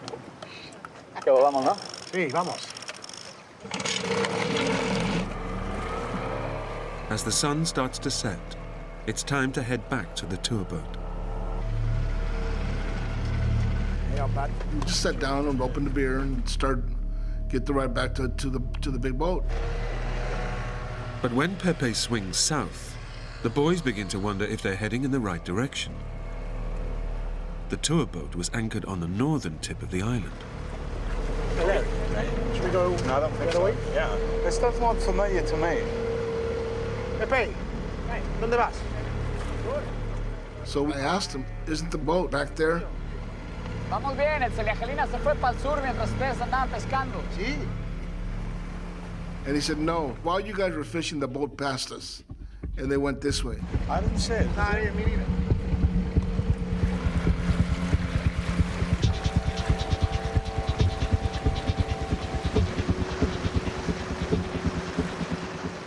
We figured he's a professional, he knows what he's doing, he knows where he's at. And we left it at that.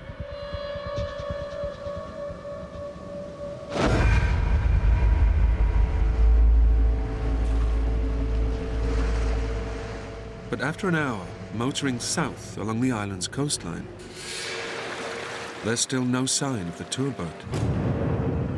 And Pepe has more immediate concerns. Joe. Ya no hay gasolina. ¿Cómo queda la poca gasolina?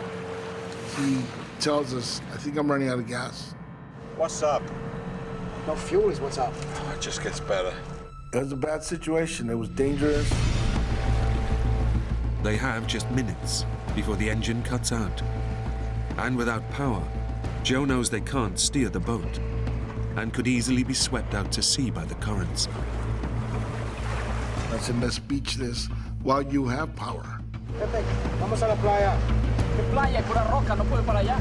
Their only hope is to make it to land. But the island's coastline is a fortress of jagged rocks and sheer cliff faces. He said, there's no beaches. This whole island is rocks. They know they have no option but to try to reach the shore. Between the current and the sharks, I'd rather take my chances on land than out in the water. Vamos. No me quiero estrellar, no puedo estrellar. ¡Vamos por ella! ¡A la playa, vamos!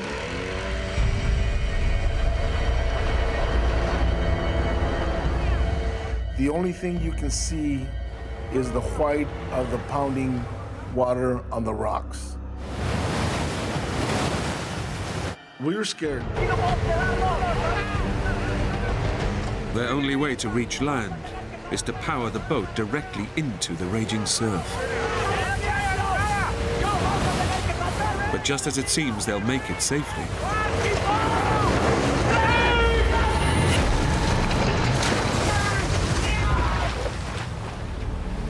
A surge of water hit me from behind and forced me into the rocks.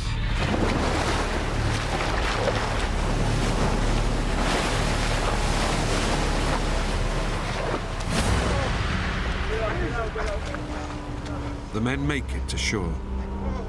But they're now stranded on the island, with no way of calling for rescue. Larry! Hold on there. You're totally soaked, the wind is blowing, and we started shivering down to the bone. Bring it back. The men search for driftwood and build a fire, Made a fire before. using up their last few drops of fuel to get it going.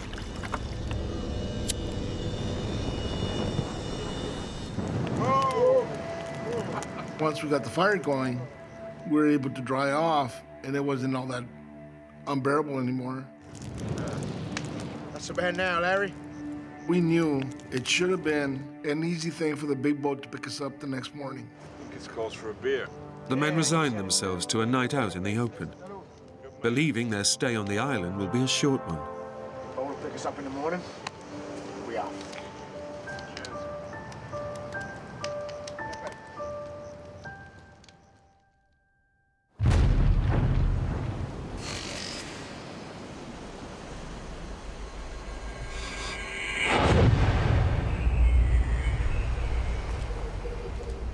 They spend the next morning waiting to be collected. My guess was that we would be picked up no later than noon. All we have to do is just wait, and the boat should be here. Midday comes, and there's no sign of rescue. Now it's getting a little bit more serious as the day is wearing on. We need to get out of here. Mid-afternoon, and Pepe drops a bombshell. I said, well, I don't think they're gonna pick us up. The men are washed up on the side of the island that fishing boats never visit. Their tour boat won't look for them here. They're not gonna come this way. They're not gonna look for us.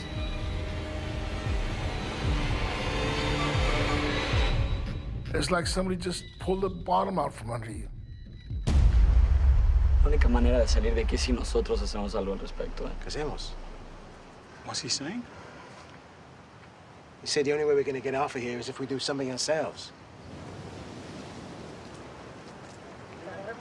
Pepe comes up with an audacious plan to get them back to the mainland. Si no tiene agua, pero la podemos sacar con la cubeta. Si a Larry le podemos dar la cubeta, nos remos, se puede buscar para... He says we can bail it out.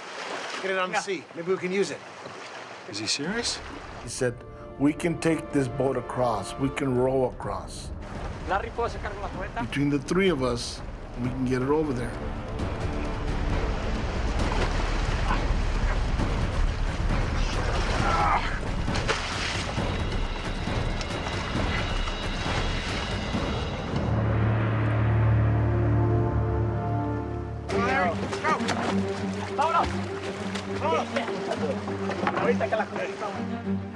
With no fuel for the boat's engine, they'll have to row to the mainland. But it's a 20-mile journey across open seas. It was an unbearable hot day, probably close to 100, but it felt good to be doing something. Out. Get the rhythm. Keep this up, guys. We actually thought we could make it.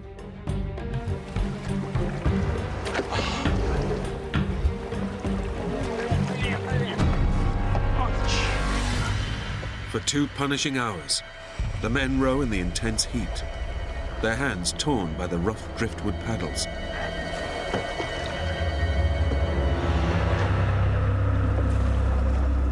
I'm getting exhausted. I am getting to the point where I'm just gonna drop.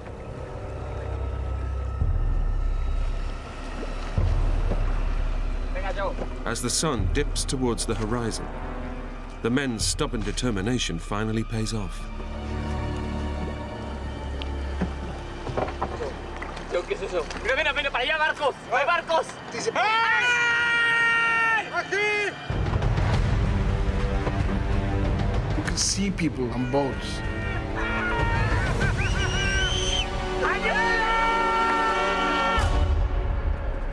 They didn't hear us. They didn't hear us. They didn't look. They didn't do anything. They can't see us. Joe, keep paddling. The men push on, hoping to close the distance to the shore.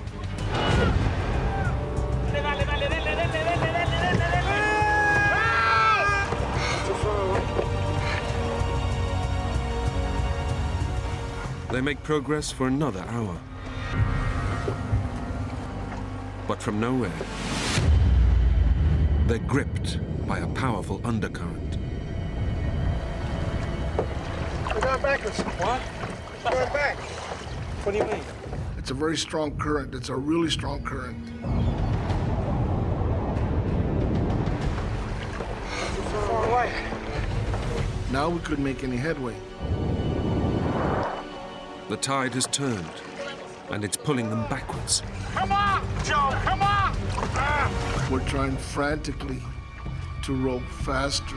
Come on, take it in. Come on! Come on! It's not that far! No, we're not moving. We are in some deep trouble.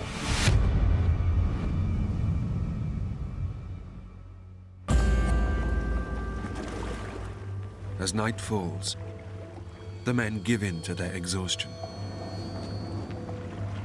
But as they sleep, they're being dragged back ever closer towards the rocky shores of the island.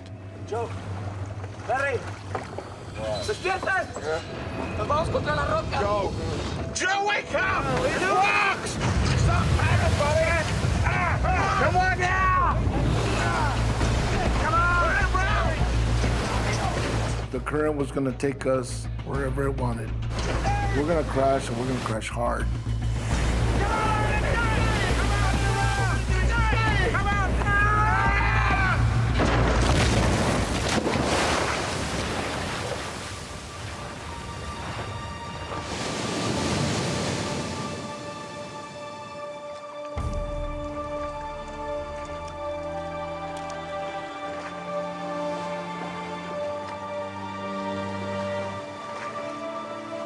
Joe and Pepe make it safely to shore. But Lorenzo is thrown violently onto the rocks, severely spraining both of his ankles. The three men's attempt to escape the island has failed, and their boat is now completely wrecked. We didn't talk much that night. Lorenzo and I were pretty down in the dumps. We were depressed. 400 miles away, in California, Joe's wife receives a phone call. That was when I learned that they were missing. I just was gone. I can't even describe it. It was like, you know, my feet were kicked out from me.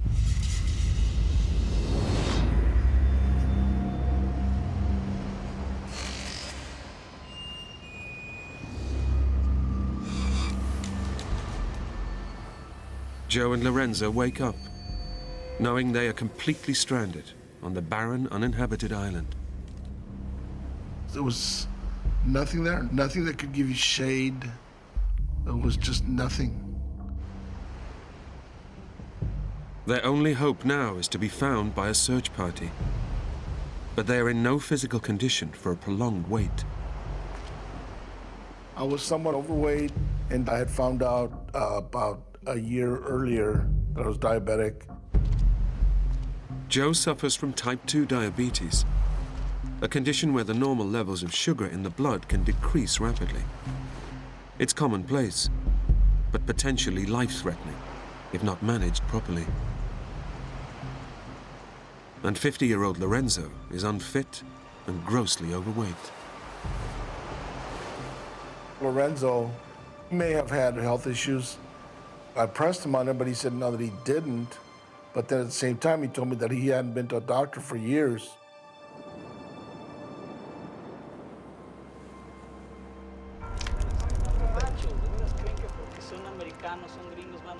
As they face a third night out in the open, Pepe again insists that help is not coming. He just kept saying that the only way that we're getting out of here is if we get ourselves out of here. He says they ain't coming. And as the night wears on, Joe and Lorenzo finally accept they are now totally on their own. I felt that the world had abandoned us.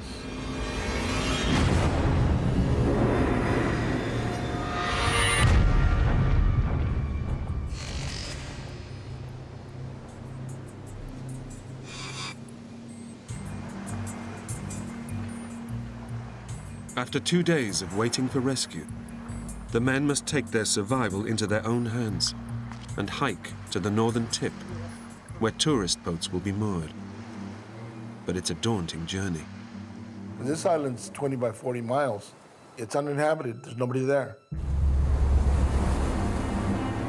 Pepe told us that there probably is commercial fishermen or the tail end of the tourist boats at the northern end of the island. And if we get there, we will be picked up. But the men have no idea how far down the coast they are. And they could face a 40-mile hike along the entire length of the island. The coast, as I saw, was the only logical choice. Nobody is going to go inland to look for us.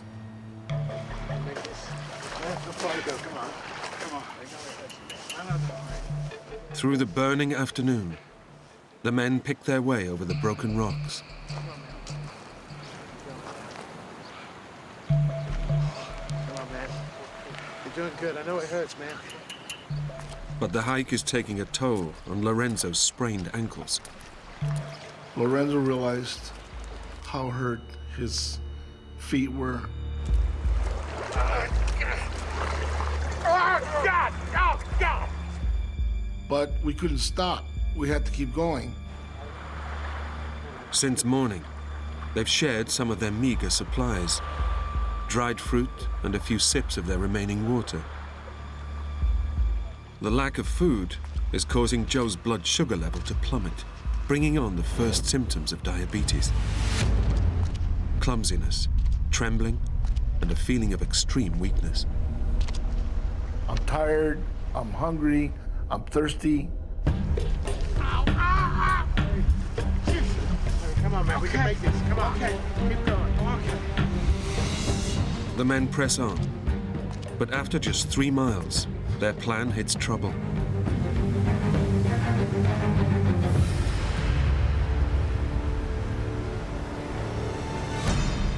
Their route north has come to a dead end.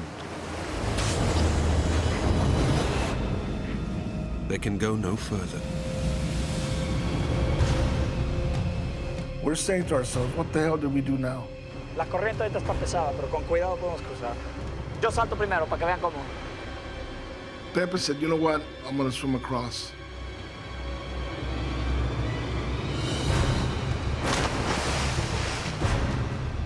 Between the current and rocks, I didn't think he had much of a chance to make it. The men know that beneath the surface, powerful currents are ripping through this ocean inlet. But Pepe makes it across.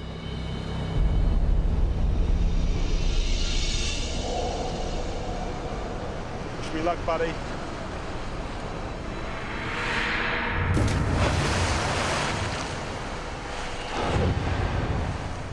But seriously overweight Lorenzo has 2 sprained ankles and quickly starts to struggle. It's a really strong current. The water surge got him and started taking him under.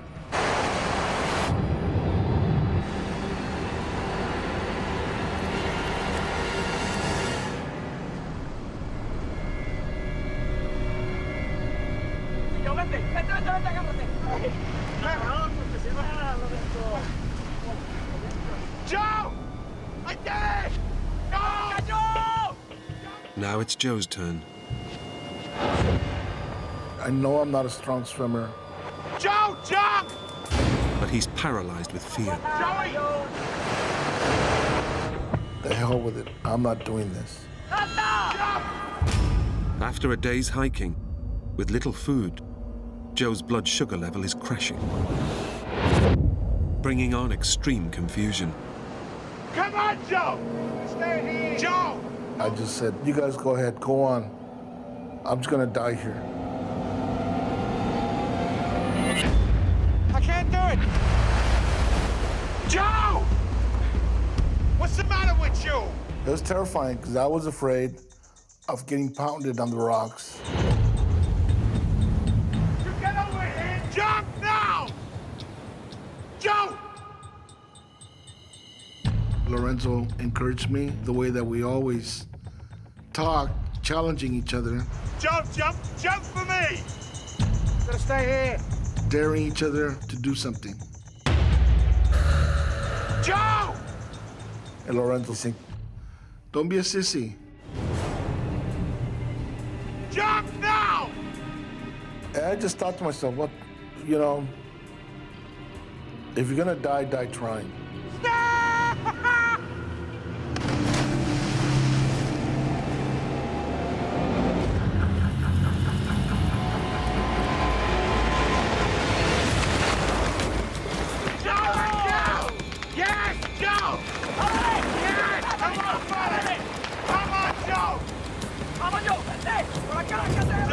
Come on, buddy.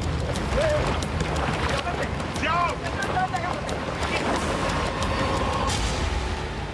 I was a sissy for nothing.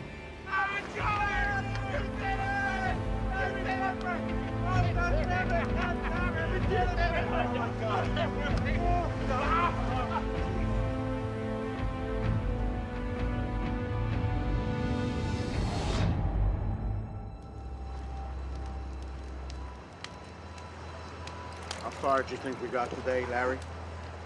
A 4th night brings respite from the heat. But now totally out of food, and having finished their last bottle of water, the situation is becoming desperate, and their thoughts return to their families back home. I had my wife and my kids and a new grandchild to get back to. Lorenzo had his wife, his dad, his sisters. In California, Joe's wife is already beginning to fear the worst. It's hard to explain, but it was almost I lost half of me and my heart had been completely ripped right out of my chest. In desperation, she sends her son down to Mexico to join the search party. I wanted my son to go find out what happened to his dad.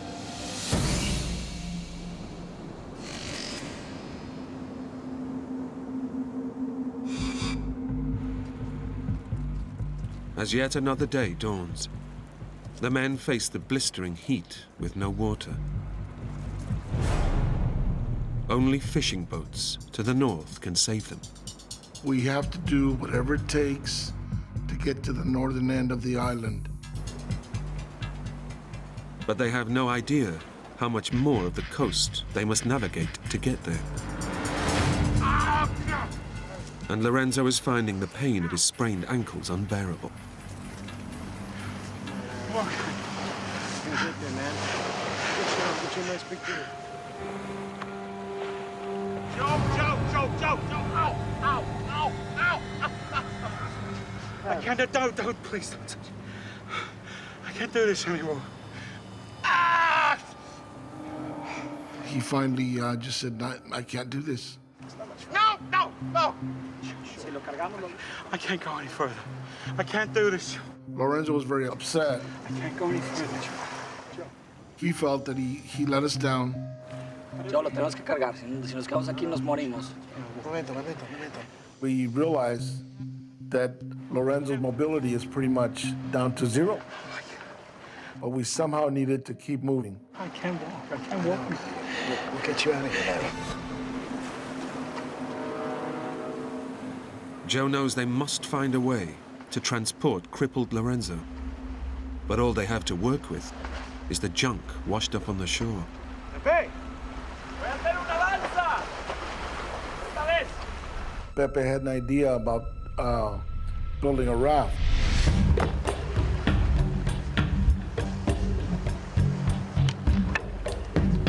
He said, we'll be able to float Lorenzo through the water. We found some floats from old fishing nets. Duro, Joe. ¿Más apretado? Ya. Duro.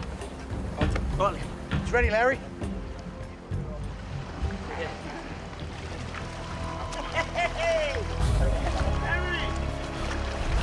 Yes, sir. We wanted him to not have to put any pressure on his feet. And it worked. Come on, guys, we can do this. Try to put your weight over to your right. Okay, I got it. Lorenzo didn't say anything, but I know in his heart that he was grateful.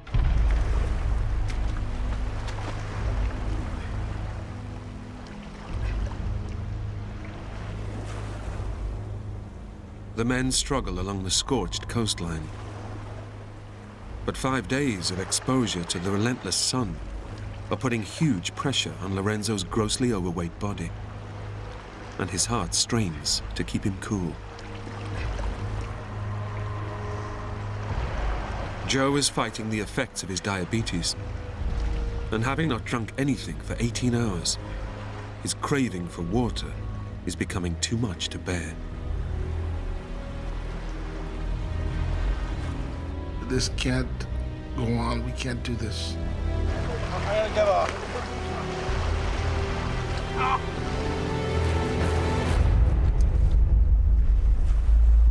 In desperation, Pepe returns to the trash washed up on the shoreline.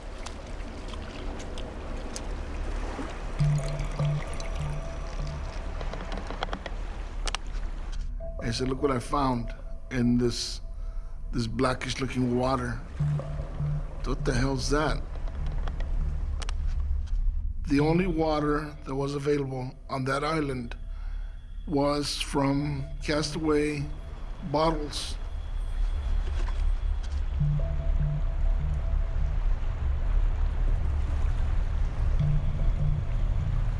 Once you get thirsty enough, it didn't matter that that water stunk. It still tasted good. It was water.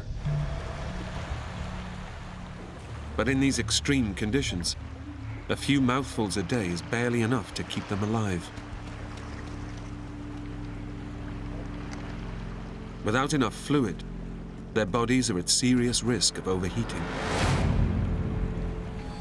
And floating above the cooling effects of the sea, Lorenzo is especially vulnerable.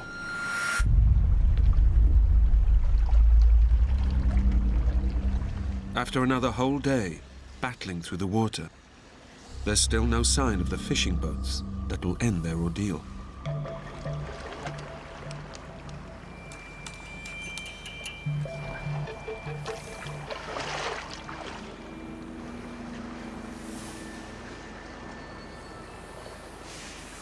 Yes.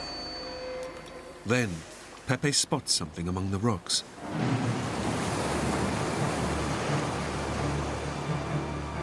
This could be the sign of life they've been looking for. The first thing that went through my mind was, I'm out of here.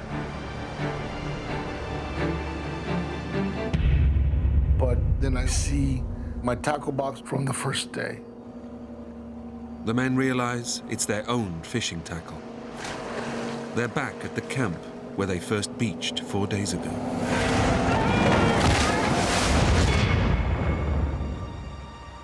Our hearts just sank. We're back to the starting point. And now we're exhausted, we're out of food, we're out of water. Now we got nothing. As the day turns into yet another night, Lorenzo's morale plunges even further. I think it took a toll on Lorenzo. It started getting negative. It's all right, Larry. We ain't gonna let this thing beat us. Joe brought Lorenzo on this trip to share his taste for adventure. But now, he can see his friend is starting to crack. We are gonna see our families again. You and me, I am gonna look after you, Larry. And I told Lorenzo, we're not dying here. We're getting out of this. We're going home. It's just time. Just hang in there.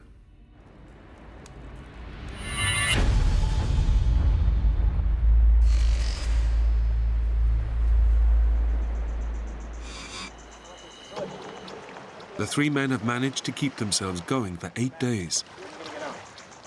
But in scorching temperatures, and with no food and hardly any water, injured Lorenzo is weakening by the hour. Staying on like that? Yeah. I saw him as my friend who needed my help. That's it. We would go in the water about 6:30 in the morning and start moving north.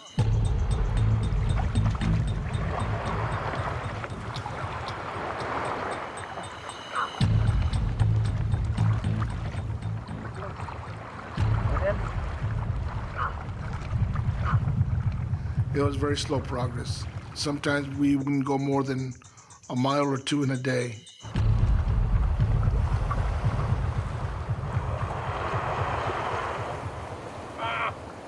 Around 1 or 2, we would start looking for a place where we could spend the night.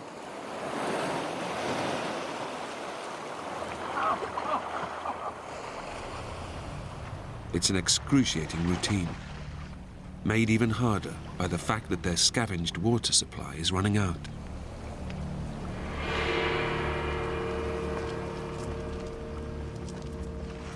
Those castaway bottles kept us alive. But as the days went on, we were finding less and less water. Water! We found maybe 6 ounces a day, maybe, that we would have to split 3 ways.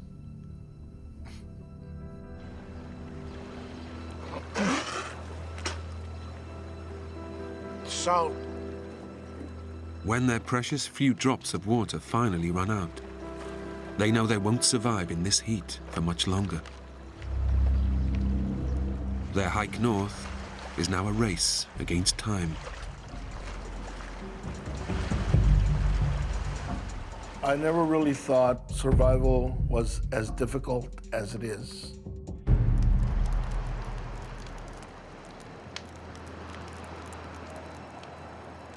After a week stumbling through the water, Joe has deep cuts in his legs. They're becoming infected, and blood poisoning is now a real threat.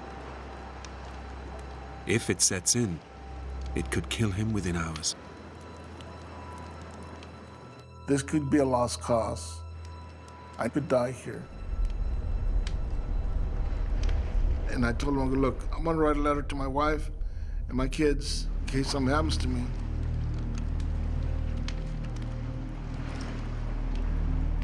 I love you all. Don't blame anybody of what happened to me. I put myself in the situation and I died here, but it's just something that happened. Joe asks Lorenzo if he too wants to write a message to his loved ones. Hey, Larry. No. I don't want to do that right now. And he said, no, I don't want to do that. Not yet. I don't want to be doing this. Maybe he didn't want to really face a situation we're in or what the outcome might be.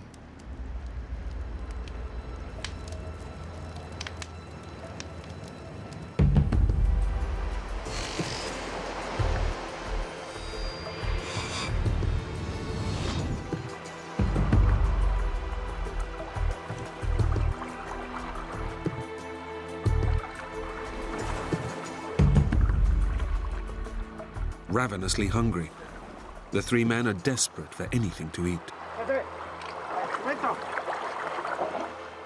Joe resorts to pulling tiny sea snails from the rocks.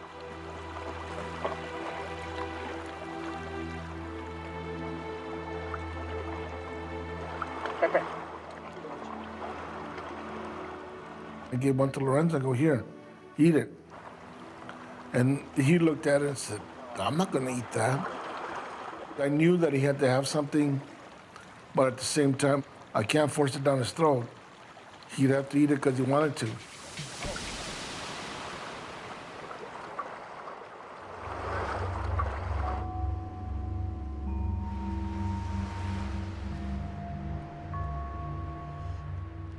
When the sun is gone, the temperature plummets. So far, they've kept warm with driftwood fires. But now, disaster strikes. What happened? It broke.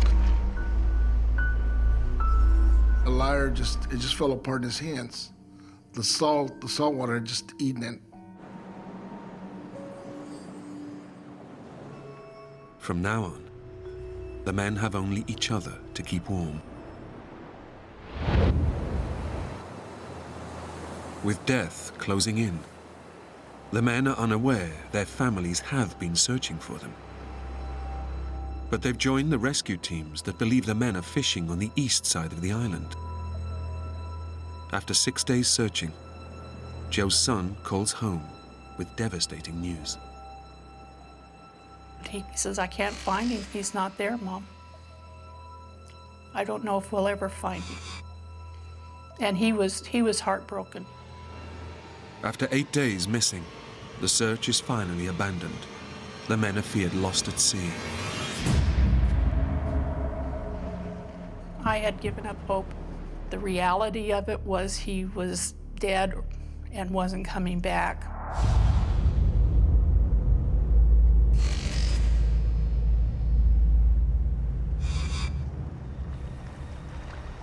The men struggle on northwards. But still, there's no sign of any fishing boats. Lorenzo is becoming increasingly depressed and irrational.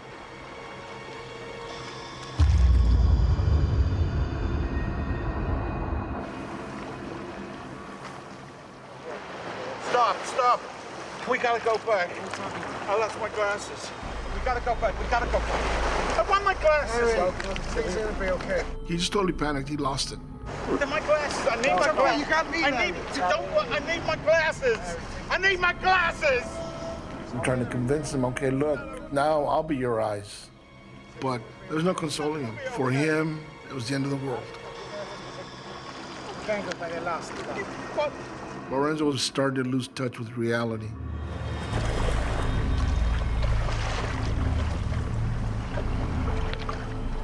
Joe, let's switch. Lorenzo asked me if he could be on back of the raft. He wanted to trade places with me. I want to go behind for a while, okay? Delirious with dehydration, Joe takes up his friend's offer of a ride, without realizing how desperate Lorenzo's condition has become.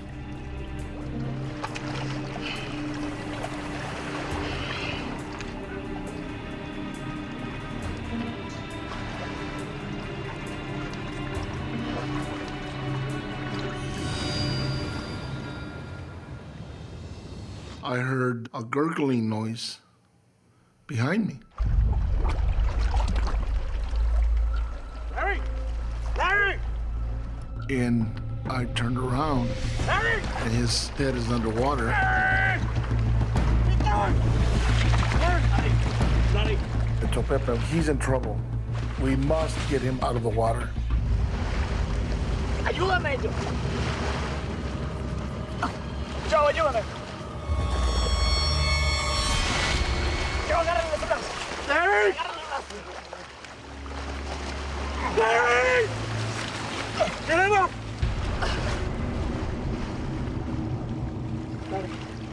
Larry! I'm talking to him, and there's no response. Larry! Larry! The look on his face it wasn't right. Larry! I start checking for a pulse. I checked his neck, his wrist. It was just nothing.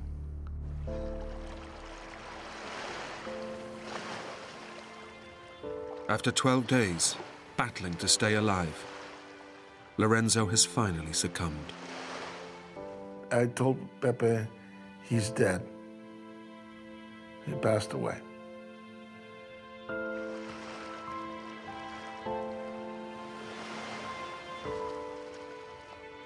He just died, and I couldn't do anything. That's probably the worst moment of my life.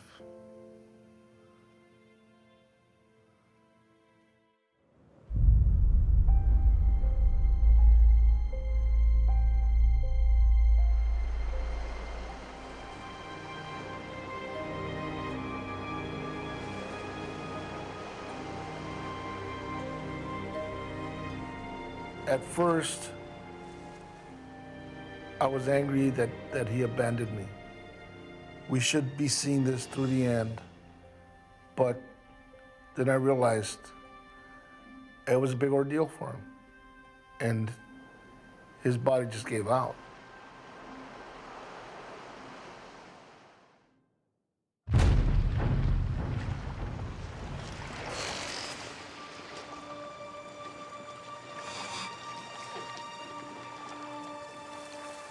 Joe decides to leave his best friend's body on the beach, in full view of the ocean and any passing boat. I want him found. I want his body found, even if it's just skeleton. I want him to be found, be taken home.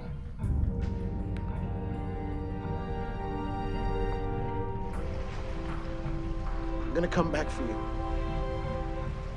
I said my goodbyes to him, and I told him that I have to leave. It broke my heart.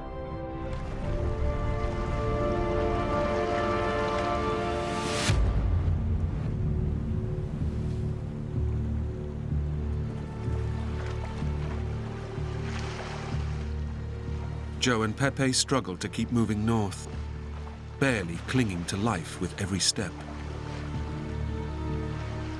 We were living moment by moment.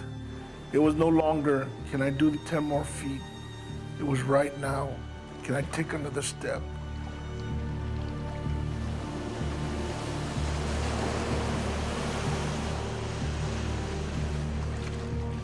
Battling his diabetes, it's a miracle that Joe has survived 13 days without food or proper water.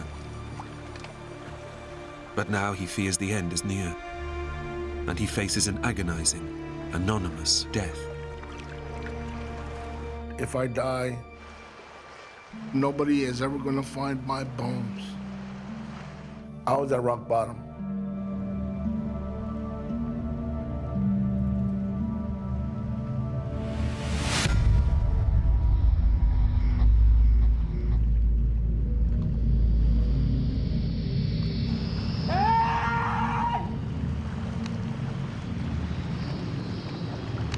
Joe, es un barco. Pepe turns around and yells at me, "Did you see that boat?" He was very excited.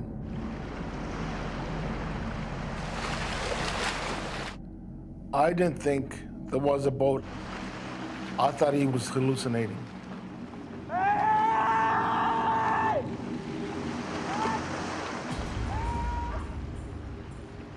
All of a sudden, I'm alone.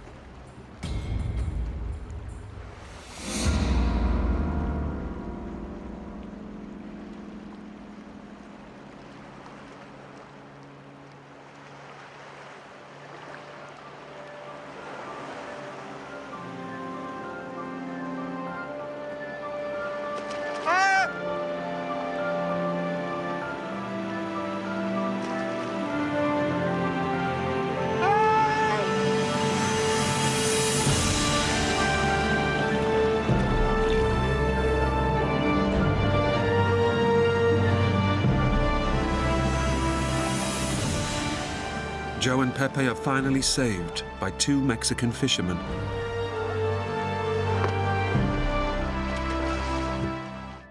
It was exhilarating to see this boat. Thank God this is over. I was relieved, like a big burden had been lifted off my shoulder. That afternoon, Joe's wife, Margaret, gets a call from her son. He says, they found Dad. He walked out this morning. The fisherman picked him up. He's okay. I mean, I was elated, but at the same time, I just knew that there was more wrong. He told me that Lorenzo has passed away. And I says, oh my God. Seeing my wife, my son, my daughter, all of them, it was great.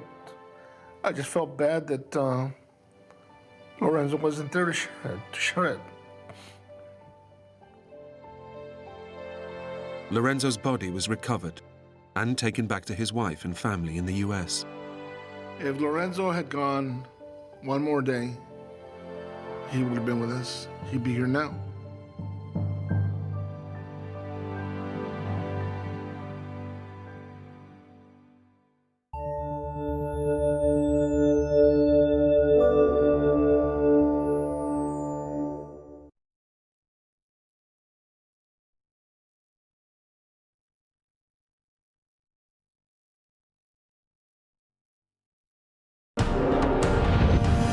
When a plane carrying a newlywed couple crashes into a mountain,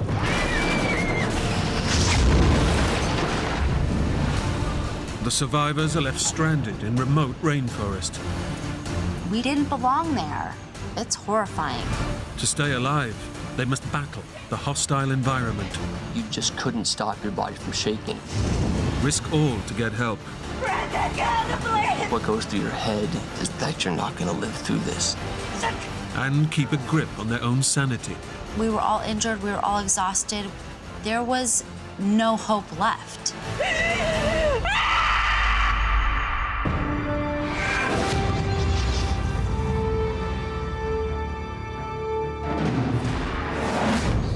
Where's Michael? Michael!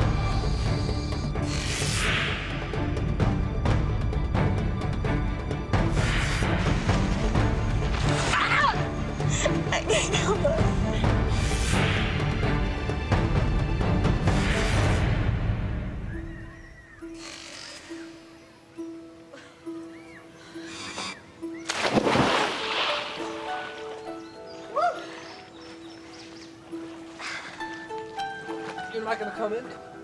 No. Why not? Fine. College sweethearts, Brandon and Brandy Wiley, have come to Costa Rica in search of travel and adventure. They've been planning this trip since they married 6 months ago. I met Brandy in 7th grade, and she moved away to another high school, and then we reunited in college and began to date. Can I get 2 orange juices?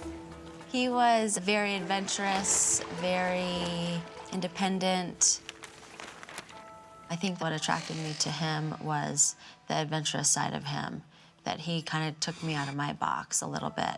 Okay, thank you. We had basically sold everything that we had owned and moved on to just travel.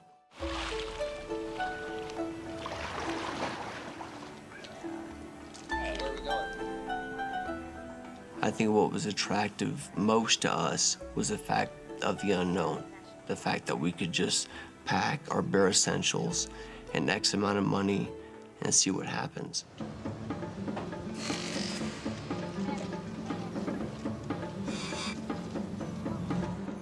Their adventure starts with a 100-mile flight to a small town on the edge of the Corcovado National Park.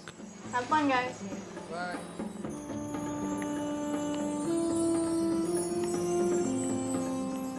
But getting there means a 30-minute journey on a small aircraft, something Brandy is dreading. See, it's not so bad, is it? I guess not. Flying was something that I did not like to do. I remember it being a little scary because it was just a little puddle jumper. It wasn't tall enough for you to stand up straight. It was really small. It was really small. No, let's sit in the front row. Come on, it'd be really cool. We can sit at the cockpit.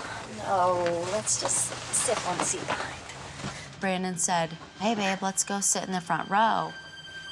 I think because of my fear, I said, "No, let's just sit one seat behind." So we sat in the second row.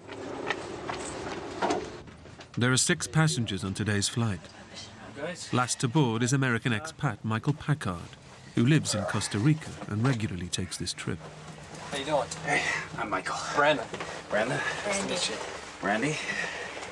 I've done the flight so many times that I was just looking forward to reading my book and getting back to town.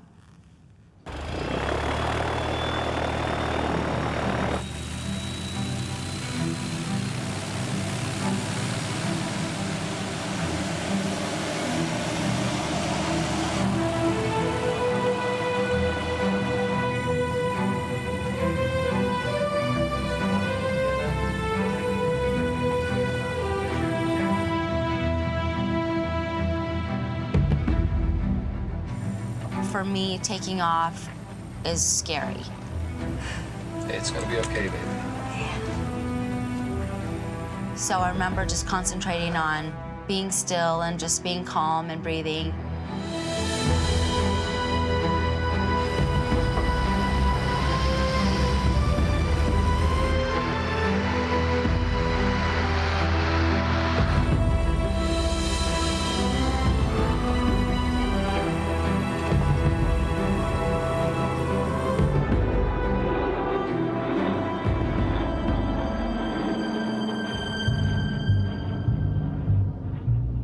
Costa Rica is a small country that is both densely forested and very mountainous.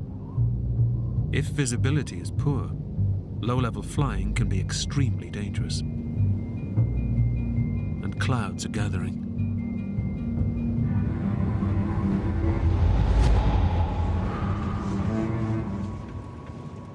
When I look out of the window and I see clouds, that's a little frightening to me.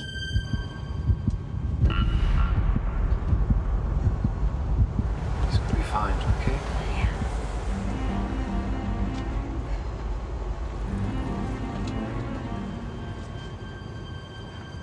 I don't particularly like flying up there because it is rough rides sometimes. They are small planes.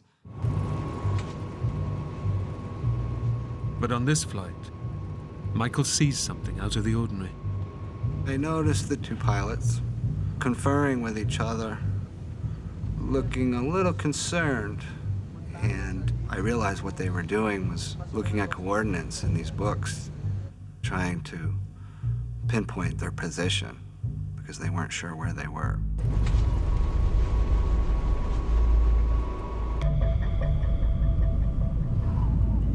The plane has basic navigation equipment on board, but the pilots are relying on charts and maps to reach their destination. But now they're flying in dense cloud and almost zero visibility.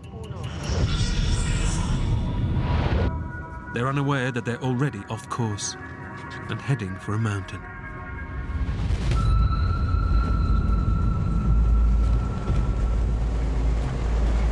These clouds are getting very dark.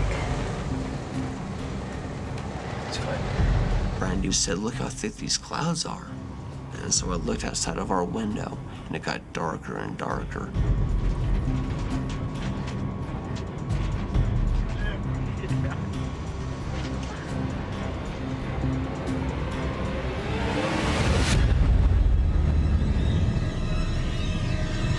Oh my God!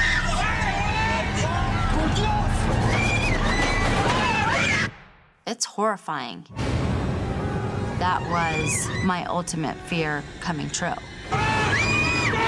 What goes through your head is the fact that you're not gonna live through this. You're headed for the mountain. You're headed for the mountain to die.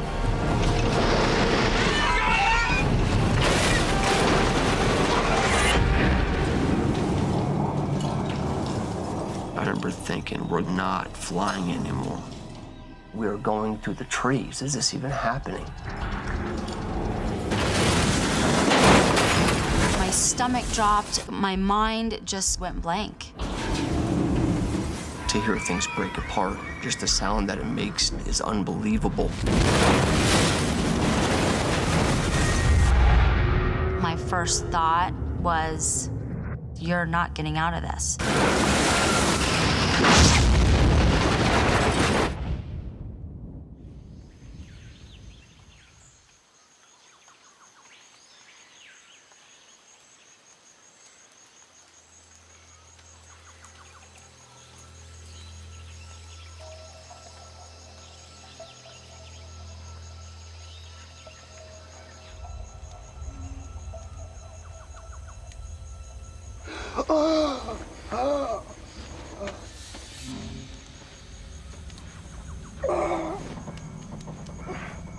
I wake up and it's freezing cold, and my entire body was soaked in jet fuel.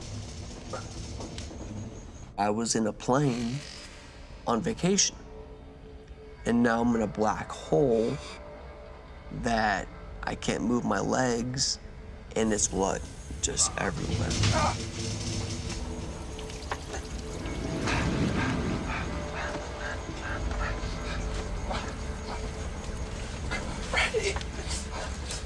Brandy was head to toe blood.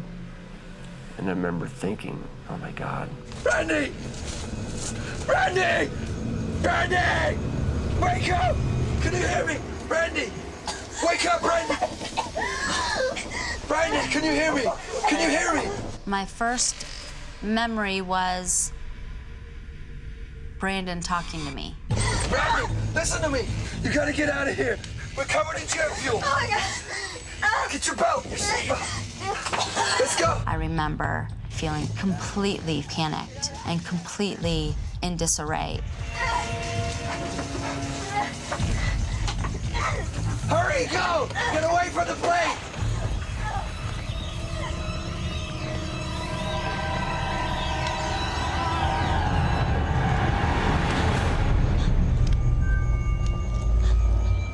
Outside the plane, Brandy is horrified by the devastation of the wreckage and the bodies of the two pilots. Trees were knocked down. There was a mess of plane parts, wires. There's smoke everywhere. There's people wandering around. There's people that are dead. How could this have happened? How could the pilots have let this happen? German Silke Freebold and Costa Rican Alvaro Zuniga have also survived the crash. But the danger is far from over. Leaking fuel is soaking the wreckage, and Brandon is trapped inside.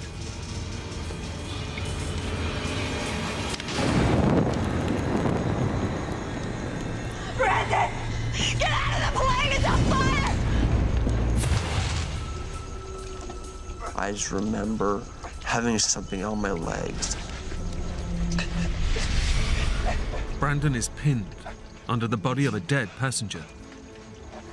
Costa Rican Adolfo Strasburger. Hurry up, Brandon! Go! Get away from the plane! Get away from the plane! Quick!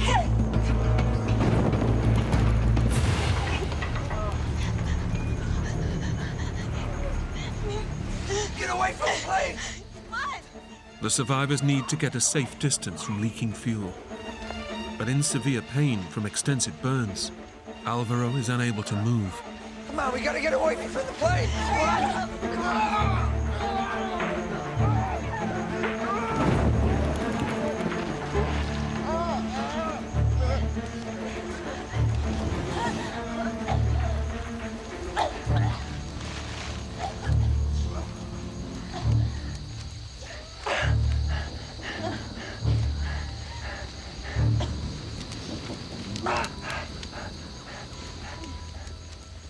Now able to take in the extent of the wreckage, Brandon and Brandy realize just how lucky they are to be alive. The wings were ripped off, and the fuselage was turned upside down, and from the seat in front of us, the plane was completely dismantled. Hey, let's sit in the front. Oh, let's just sit one seat behind. By total chance, Brandy's request that they sit in the second row has saved their lives. I just remember thinking, there's no reason and no way that we should be alive right now. If anyone were to be sitting in that front row, they would have been killed. We should have died. No rhyme or reason about it. It wasn't our time. Baby. Brandon is bloodied and battered. As a trained nurse, Brandy instinctively takes action. My wife went to school to be a nurse. It was just intuitive that she had known what to do. He had broken all the bones around his eye, and his face was swollen. He also has deep cuts on his arms that are bleeding heavily. Okay, it's okay, sorry. Silke is relatively unhurt, but appears traumatized by the death of her friend Adolfo. It's okay, sweetie. I'm a nurse, all right? What's your name? Silke. Silke was not in a good place. She was psychologically pretty messed up. I mean, she had been conscious the whole plane crash. I saw the Jose.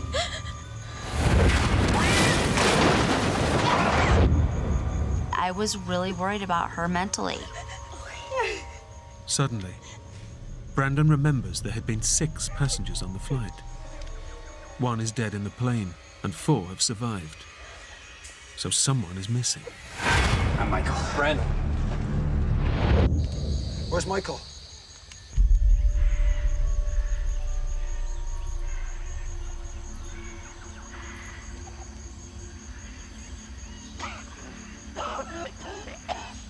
The next thing that I remember is that I woke up on my back, looking up at the sky and the trees. And I thought to myself, oh my God, I was just in a plane crash. And I'm alive. I remember just thinking about where I was, about where the plane was, because I didn't see anything around me except for trees.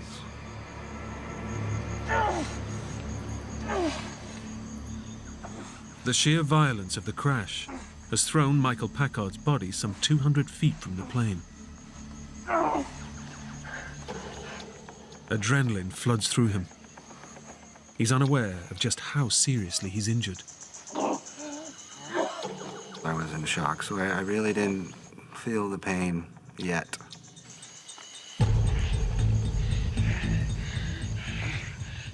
Michael has a severed Achilles tendon and a crushed eye socket.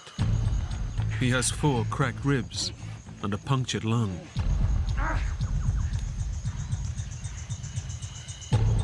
It's a miracle he's alive, but he'll need an even greater miracle to survive.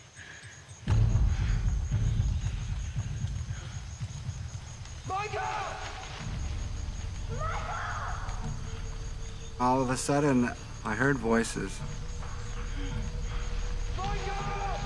And I started to make my way towards the voices the best that I could.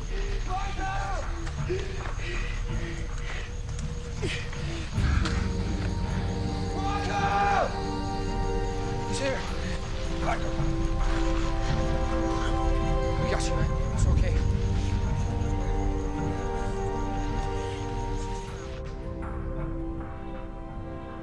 I'm just happy there was somebody else to go through that with. Because I knew it was going to be tough. Michael, I'm a nurse. Put your weight on me. It's okay. All right, Michael, look at me. Okay, I'm a nurse. I'm just gonna check you. Brandy instantly recognizes that Michael is in serious trouble. He didn't look right. He was pale, really dehydrated. His eye was sunken in. He worried me the most. Brandy is concerned that he may have internal bleeding, which, untreated, could kill him within hours. But imminent rescue is unlikely. They've crashed miles off their original course and are totally lost in Costa Rica's 10,000 square miles of impenetrable rainforest. And with both Michael and Alvaro seriously injured, the clock is ticking. Okay, really hard.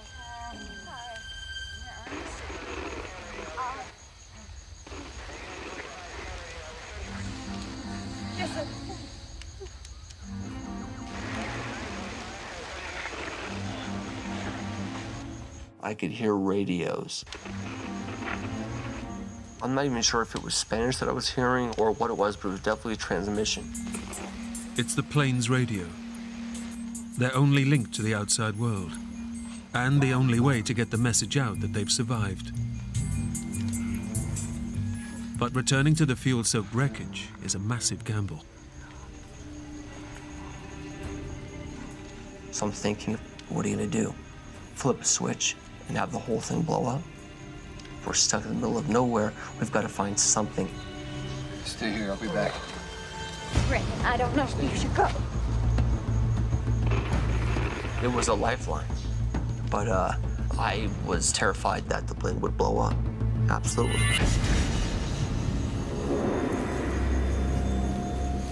Brandon! Be quick, okay?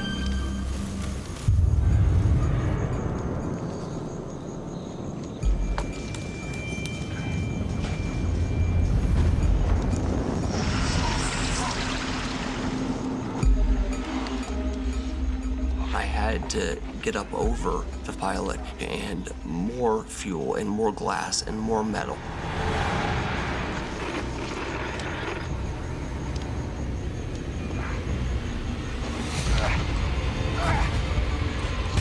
Hello. Hello, hello. Is it working? It's dead. What? It's dead.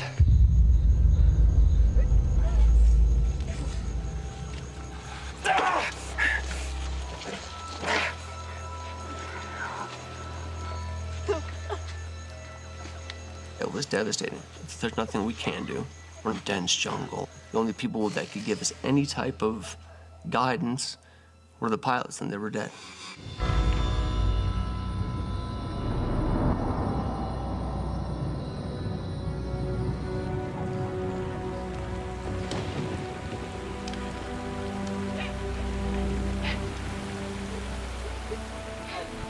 It's rainy season in the jungle. And while the downpour douses the fuel-soaked plain, it quickly becomes a deluge. The rain was just insult to injury at that point, you know? It's just torrential downpour.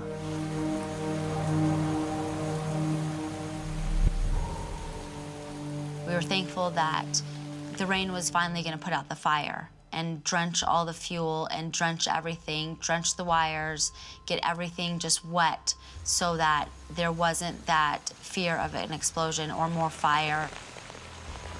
You need to get Michael water. The rain has finally allowed them to give a desperately dehydrated Michael a drink. Michael? Okay, we're gonna get you some water, right? You lean back on me. Listen, Open Michael. your mouth. Hey, listen, Michael, you're dehydrated, okay? Put your head back. You gotta drink. Put your head back. This water, okay? You're dehydrated. Okay, Michael, listen. And with the rain, the temperature drops fast. It was dark, it was cold, it was wet. I knew that we were in dire straits. And the jungle was taking over. Despite his injuries, Brandon knows that if they're to survive, someone needs to take charge. Listen, I know your face is broken apart and your nose is broken and your friends have their ribs are broken. And why don't you figure something out to do about this?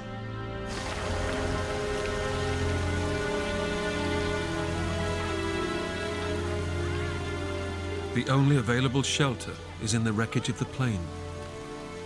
Brandon decides to move Alvaro and Michael in first, as they are the most injured and at serious risk of hypothermia. For Alvaro, the pain from the severe burns he suffered in the crash makes any movement agony. Once they were laid down in there, there was basically no more room for anyone else.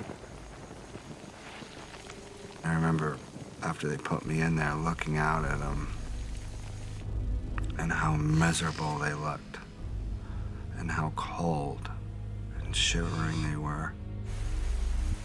I did feel a sense of guilt, but I also knew that they put me in there for a reason. I could see my condition was deteriorating. It was a deep, deep feeling of depression. We were still cold and we were still scared and we still had no idea what to do.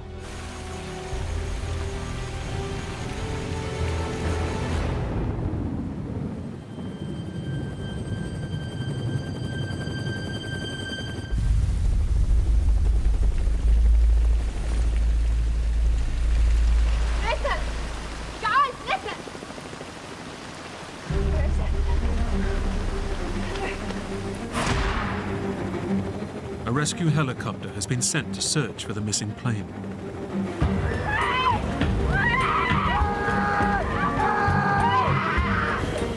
But the crew can't pinpoint its location, as the plane's emergency beacon has failed. By pure chance, the helicopter is flying directly over the wreckage. It was a great feeling. We knew then they were looking for us. I started thinking, oh my God, I'm gonna make it out of here.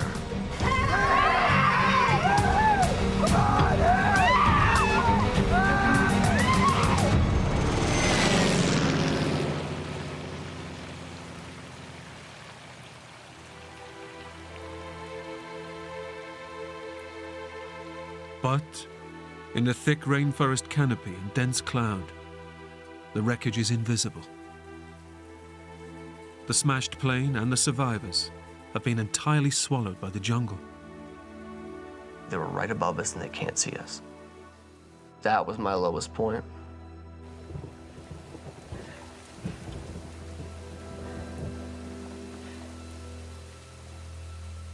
They're lost in thousands of square miles of jungle, with no beacon to transmit their location. If they can't be seen from the air, they may never be found at all. I remember thinking we have absolutely no chance of being seen now. None.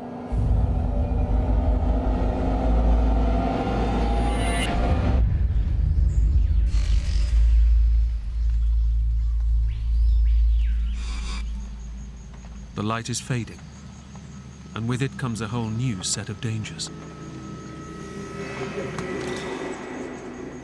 Far from their comfortable urban lifestyles, the 5 survivors are completely out of their depth. I live in the city. I go to an office, you know? I'm not a crocodile hunter.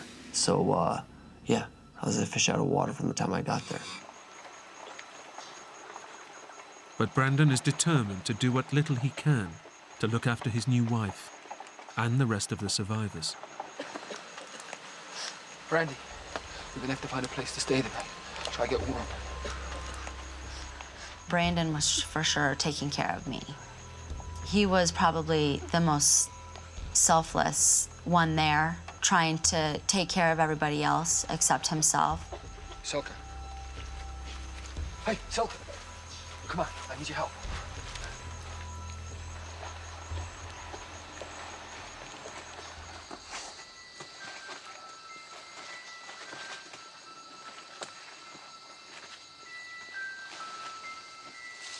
Luggage was scattered for the full 200 yards of the wreck site.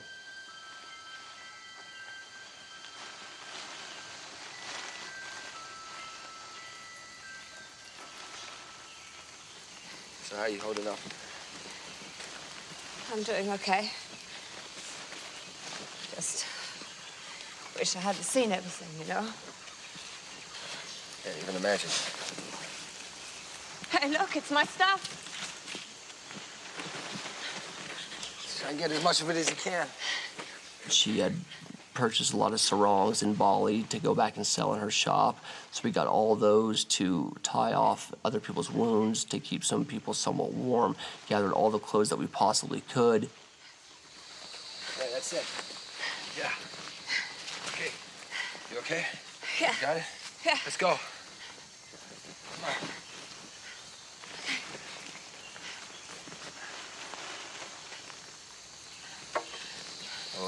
Wait.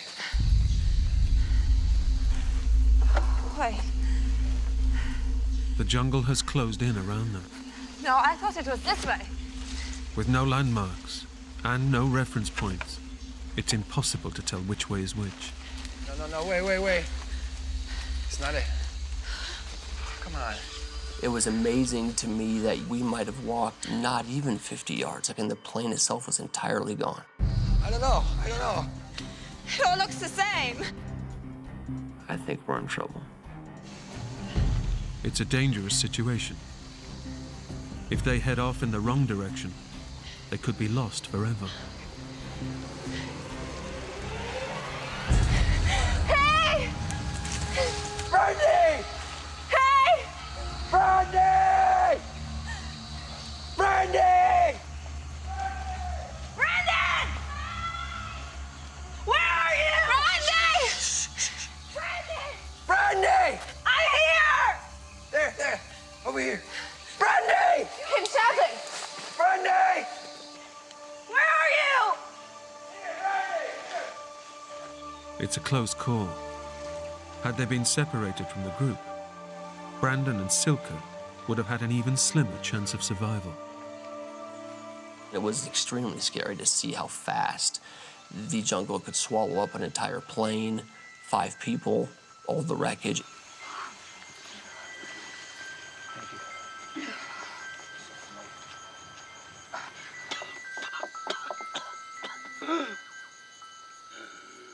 Back in the wrecked fuselage, Michael's 4 fractured ribs move and grind with every breath. Alvaro can see he's struggling and does his best to keep his spirits up. Alvaro had kept saying to me, "It's okay, Michael. We will be rescued tomorrow. You'll be okay." And I was amazed by him trying to console me, even through all his pain. To make matters worse, Michael is now breathing on only one lung.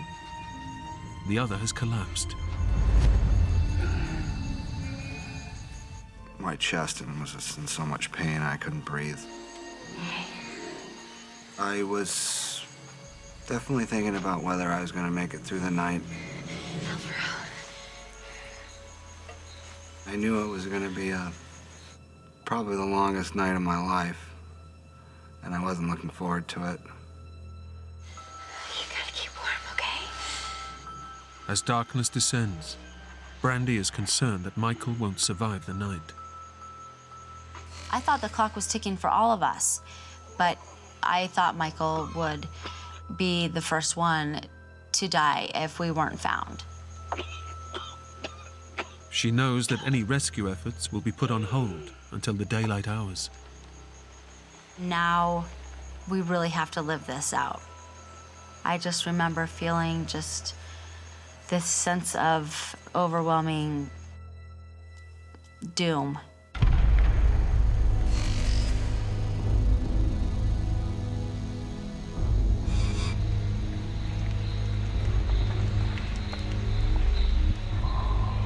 With night comes the cold. High on a jungle-covered mountain, there's no way of drying off, and any warmth is quickly drained from their bodies. Silka, come over here with us. She's in shock. She just wants to be alone. I've never been in cold like that. There was nothing that could stop your whole body from shaking. It was a brutal night. It was freezing. We were scared. In the dark of night, it's dangerous predators that prey on their minds.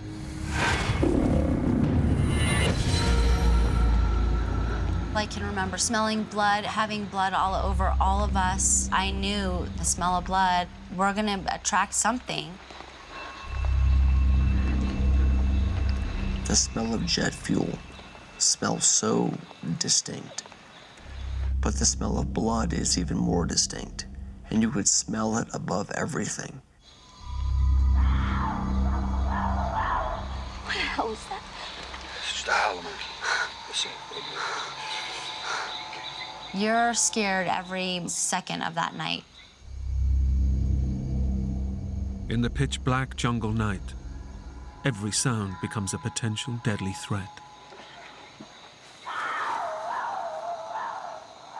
A different sense of panic set in. Suddenly, something moves just feet away in the undergrowth.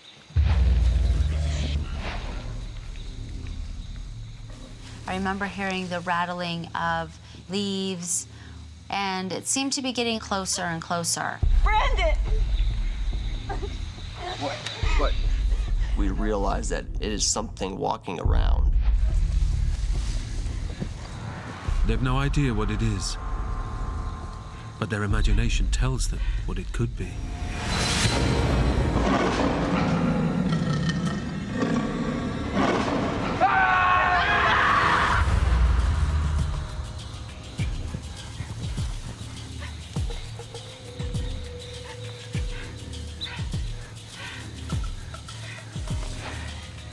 Our adrenaline was out of control at this point.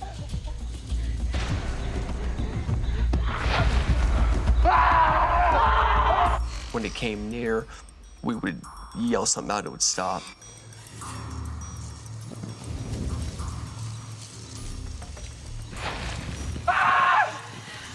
What is it?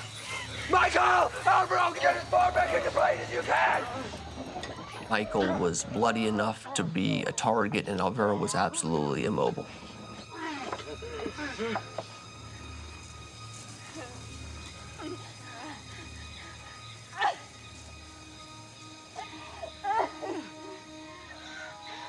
Whatever the animal was, it moves on. But there are still hours until daylight.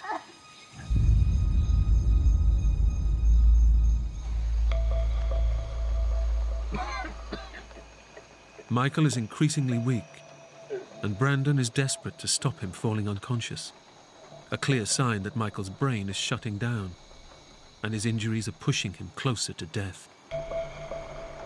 He was just in really bad shape, and I would yell out to him. Michael! Michael? Are you awake? Michael! Yes! He's awake. Okay, just checking in, buddy. I think I definitely aggravated him as the night went on, but it's better than losing his consciousness. Michael! They wouldn't let me sleep and kept yelling to me. Michael, are you there? You awake? Michael, Michael, all night long. Michael! I knew it was right, but I wasn't wanting to listen. And I was getting almost mad. Just leave me alone. Just let me sleep.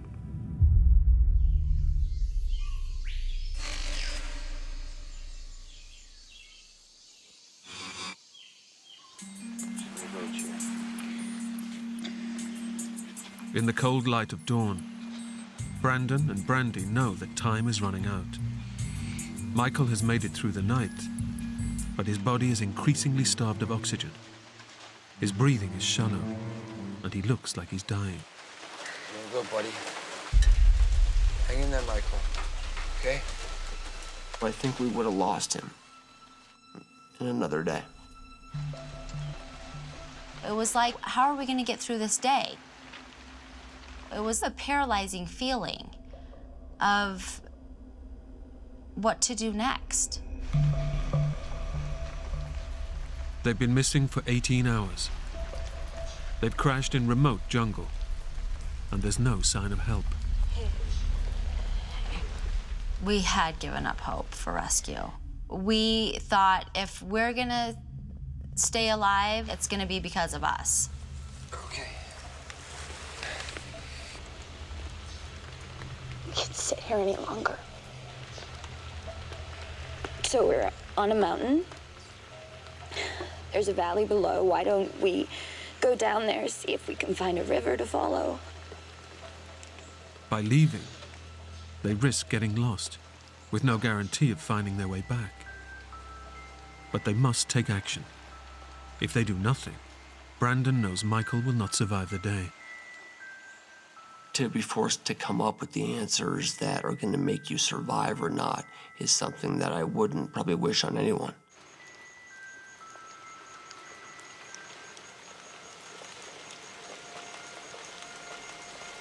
I think we should go. We all need help pretty bad. I can just stay here and watch us die.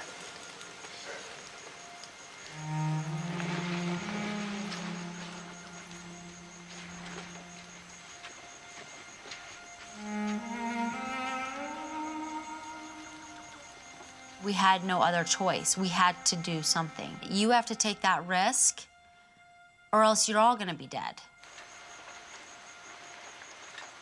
Michael, we're gonna go out, okay? See what we can find.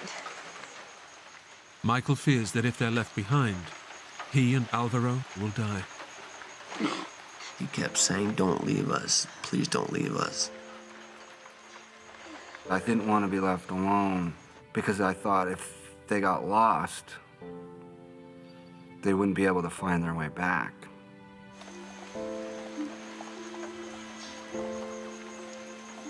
I felt bad leaving them, but I also knew there was nothing more we could do for Michael or Alvaro.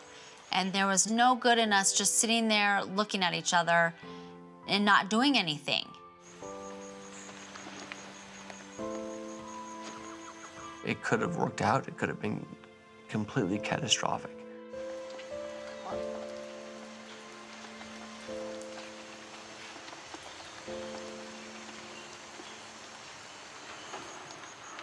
I remember when they left, I had this lonely, empty feeling.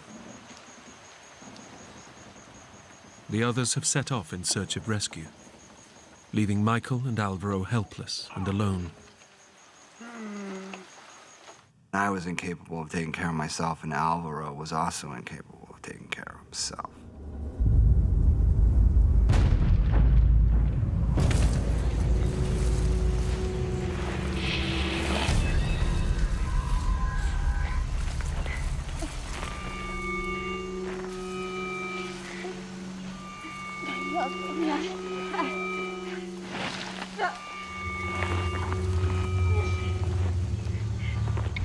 Within minutes of leaving the crash site, the three realize the difficulty of the task ahead of them. Injured, dehydrated and hungry, they're wandering directionless in one of the toughest environments on the planet. You're getting hot, you're getting sweaty, you're getting aggravated because you haven't slept all night and you're hurt and you can't walk.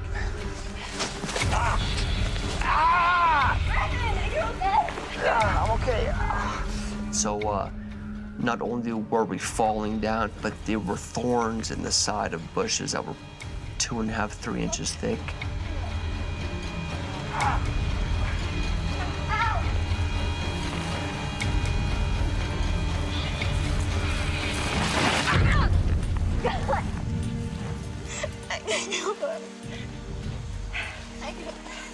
After an hour of forcing their way through the impossibly thick jungle, the group can go no further.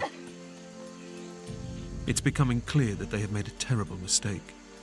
It's a pretty devastating feeling when you know you've made the wrong decision and there's nothing you can do about it. They've become totally lost.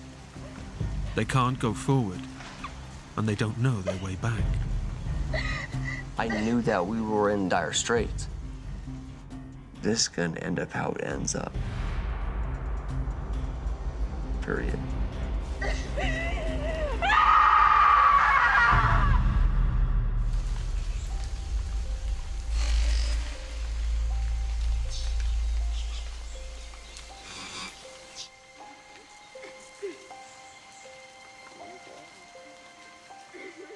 There's nothing we can do at this point. There's nothing we can do to help ourselves.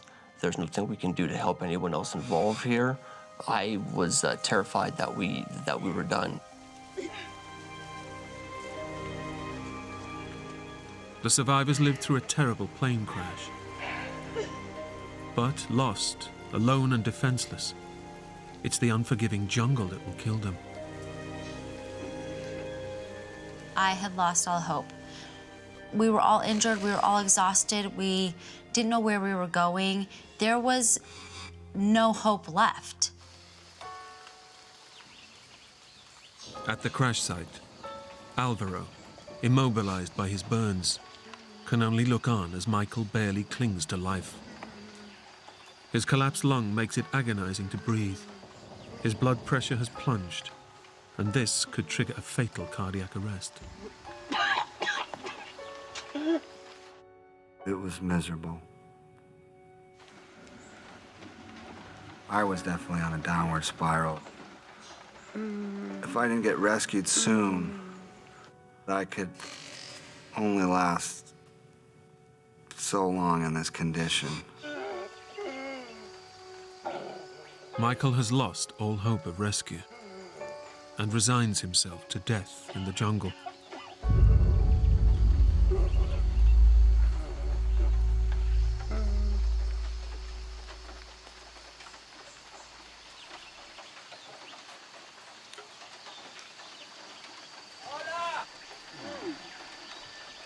I heard voices yelling.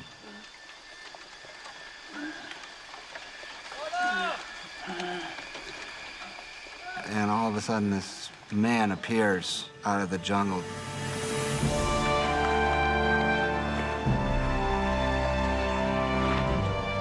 Are you all right?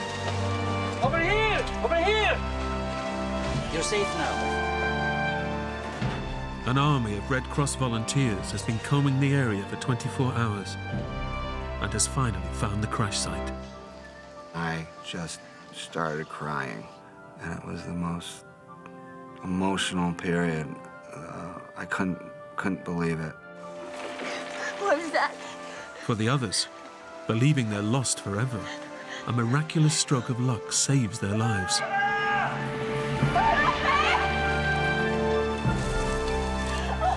Just like in Indiana Jones, the guy comes through the fields and he has a machete and a backpack. Against all odds, a local farmer and member of the search team literally stumbles upon them. It was the most incredible feeling I've ever had. It was just pure joy.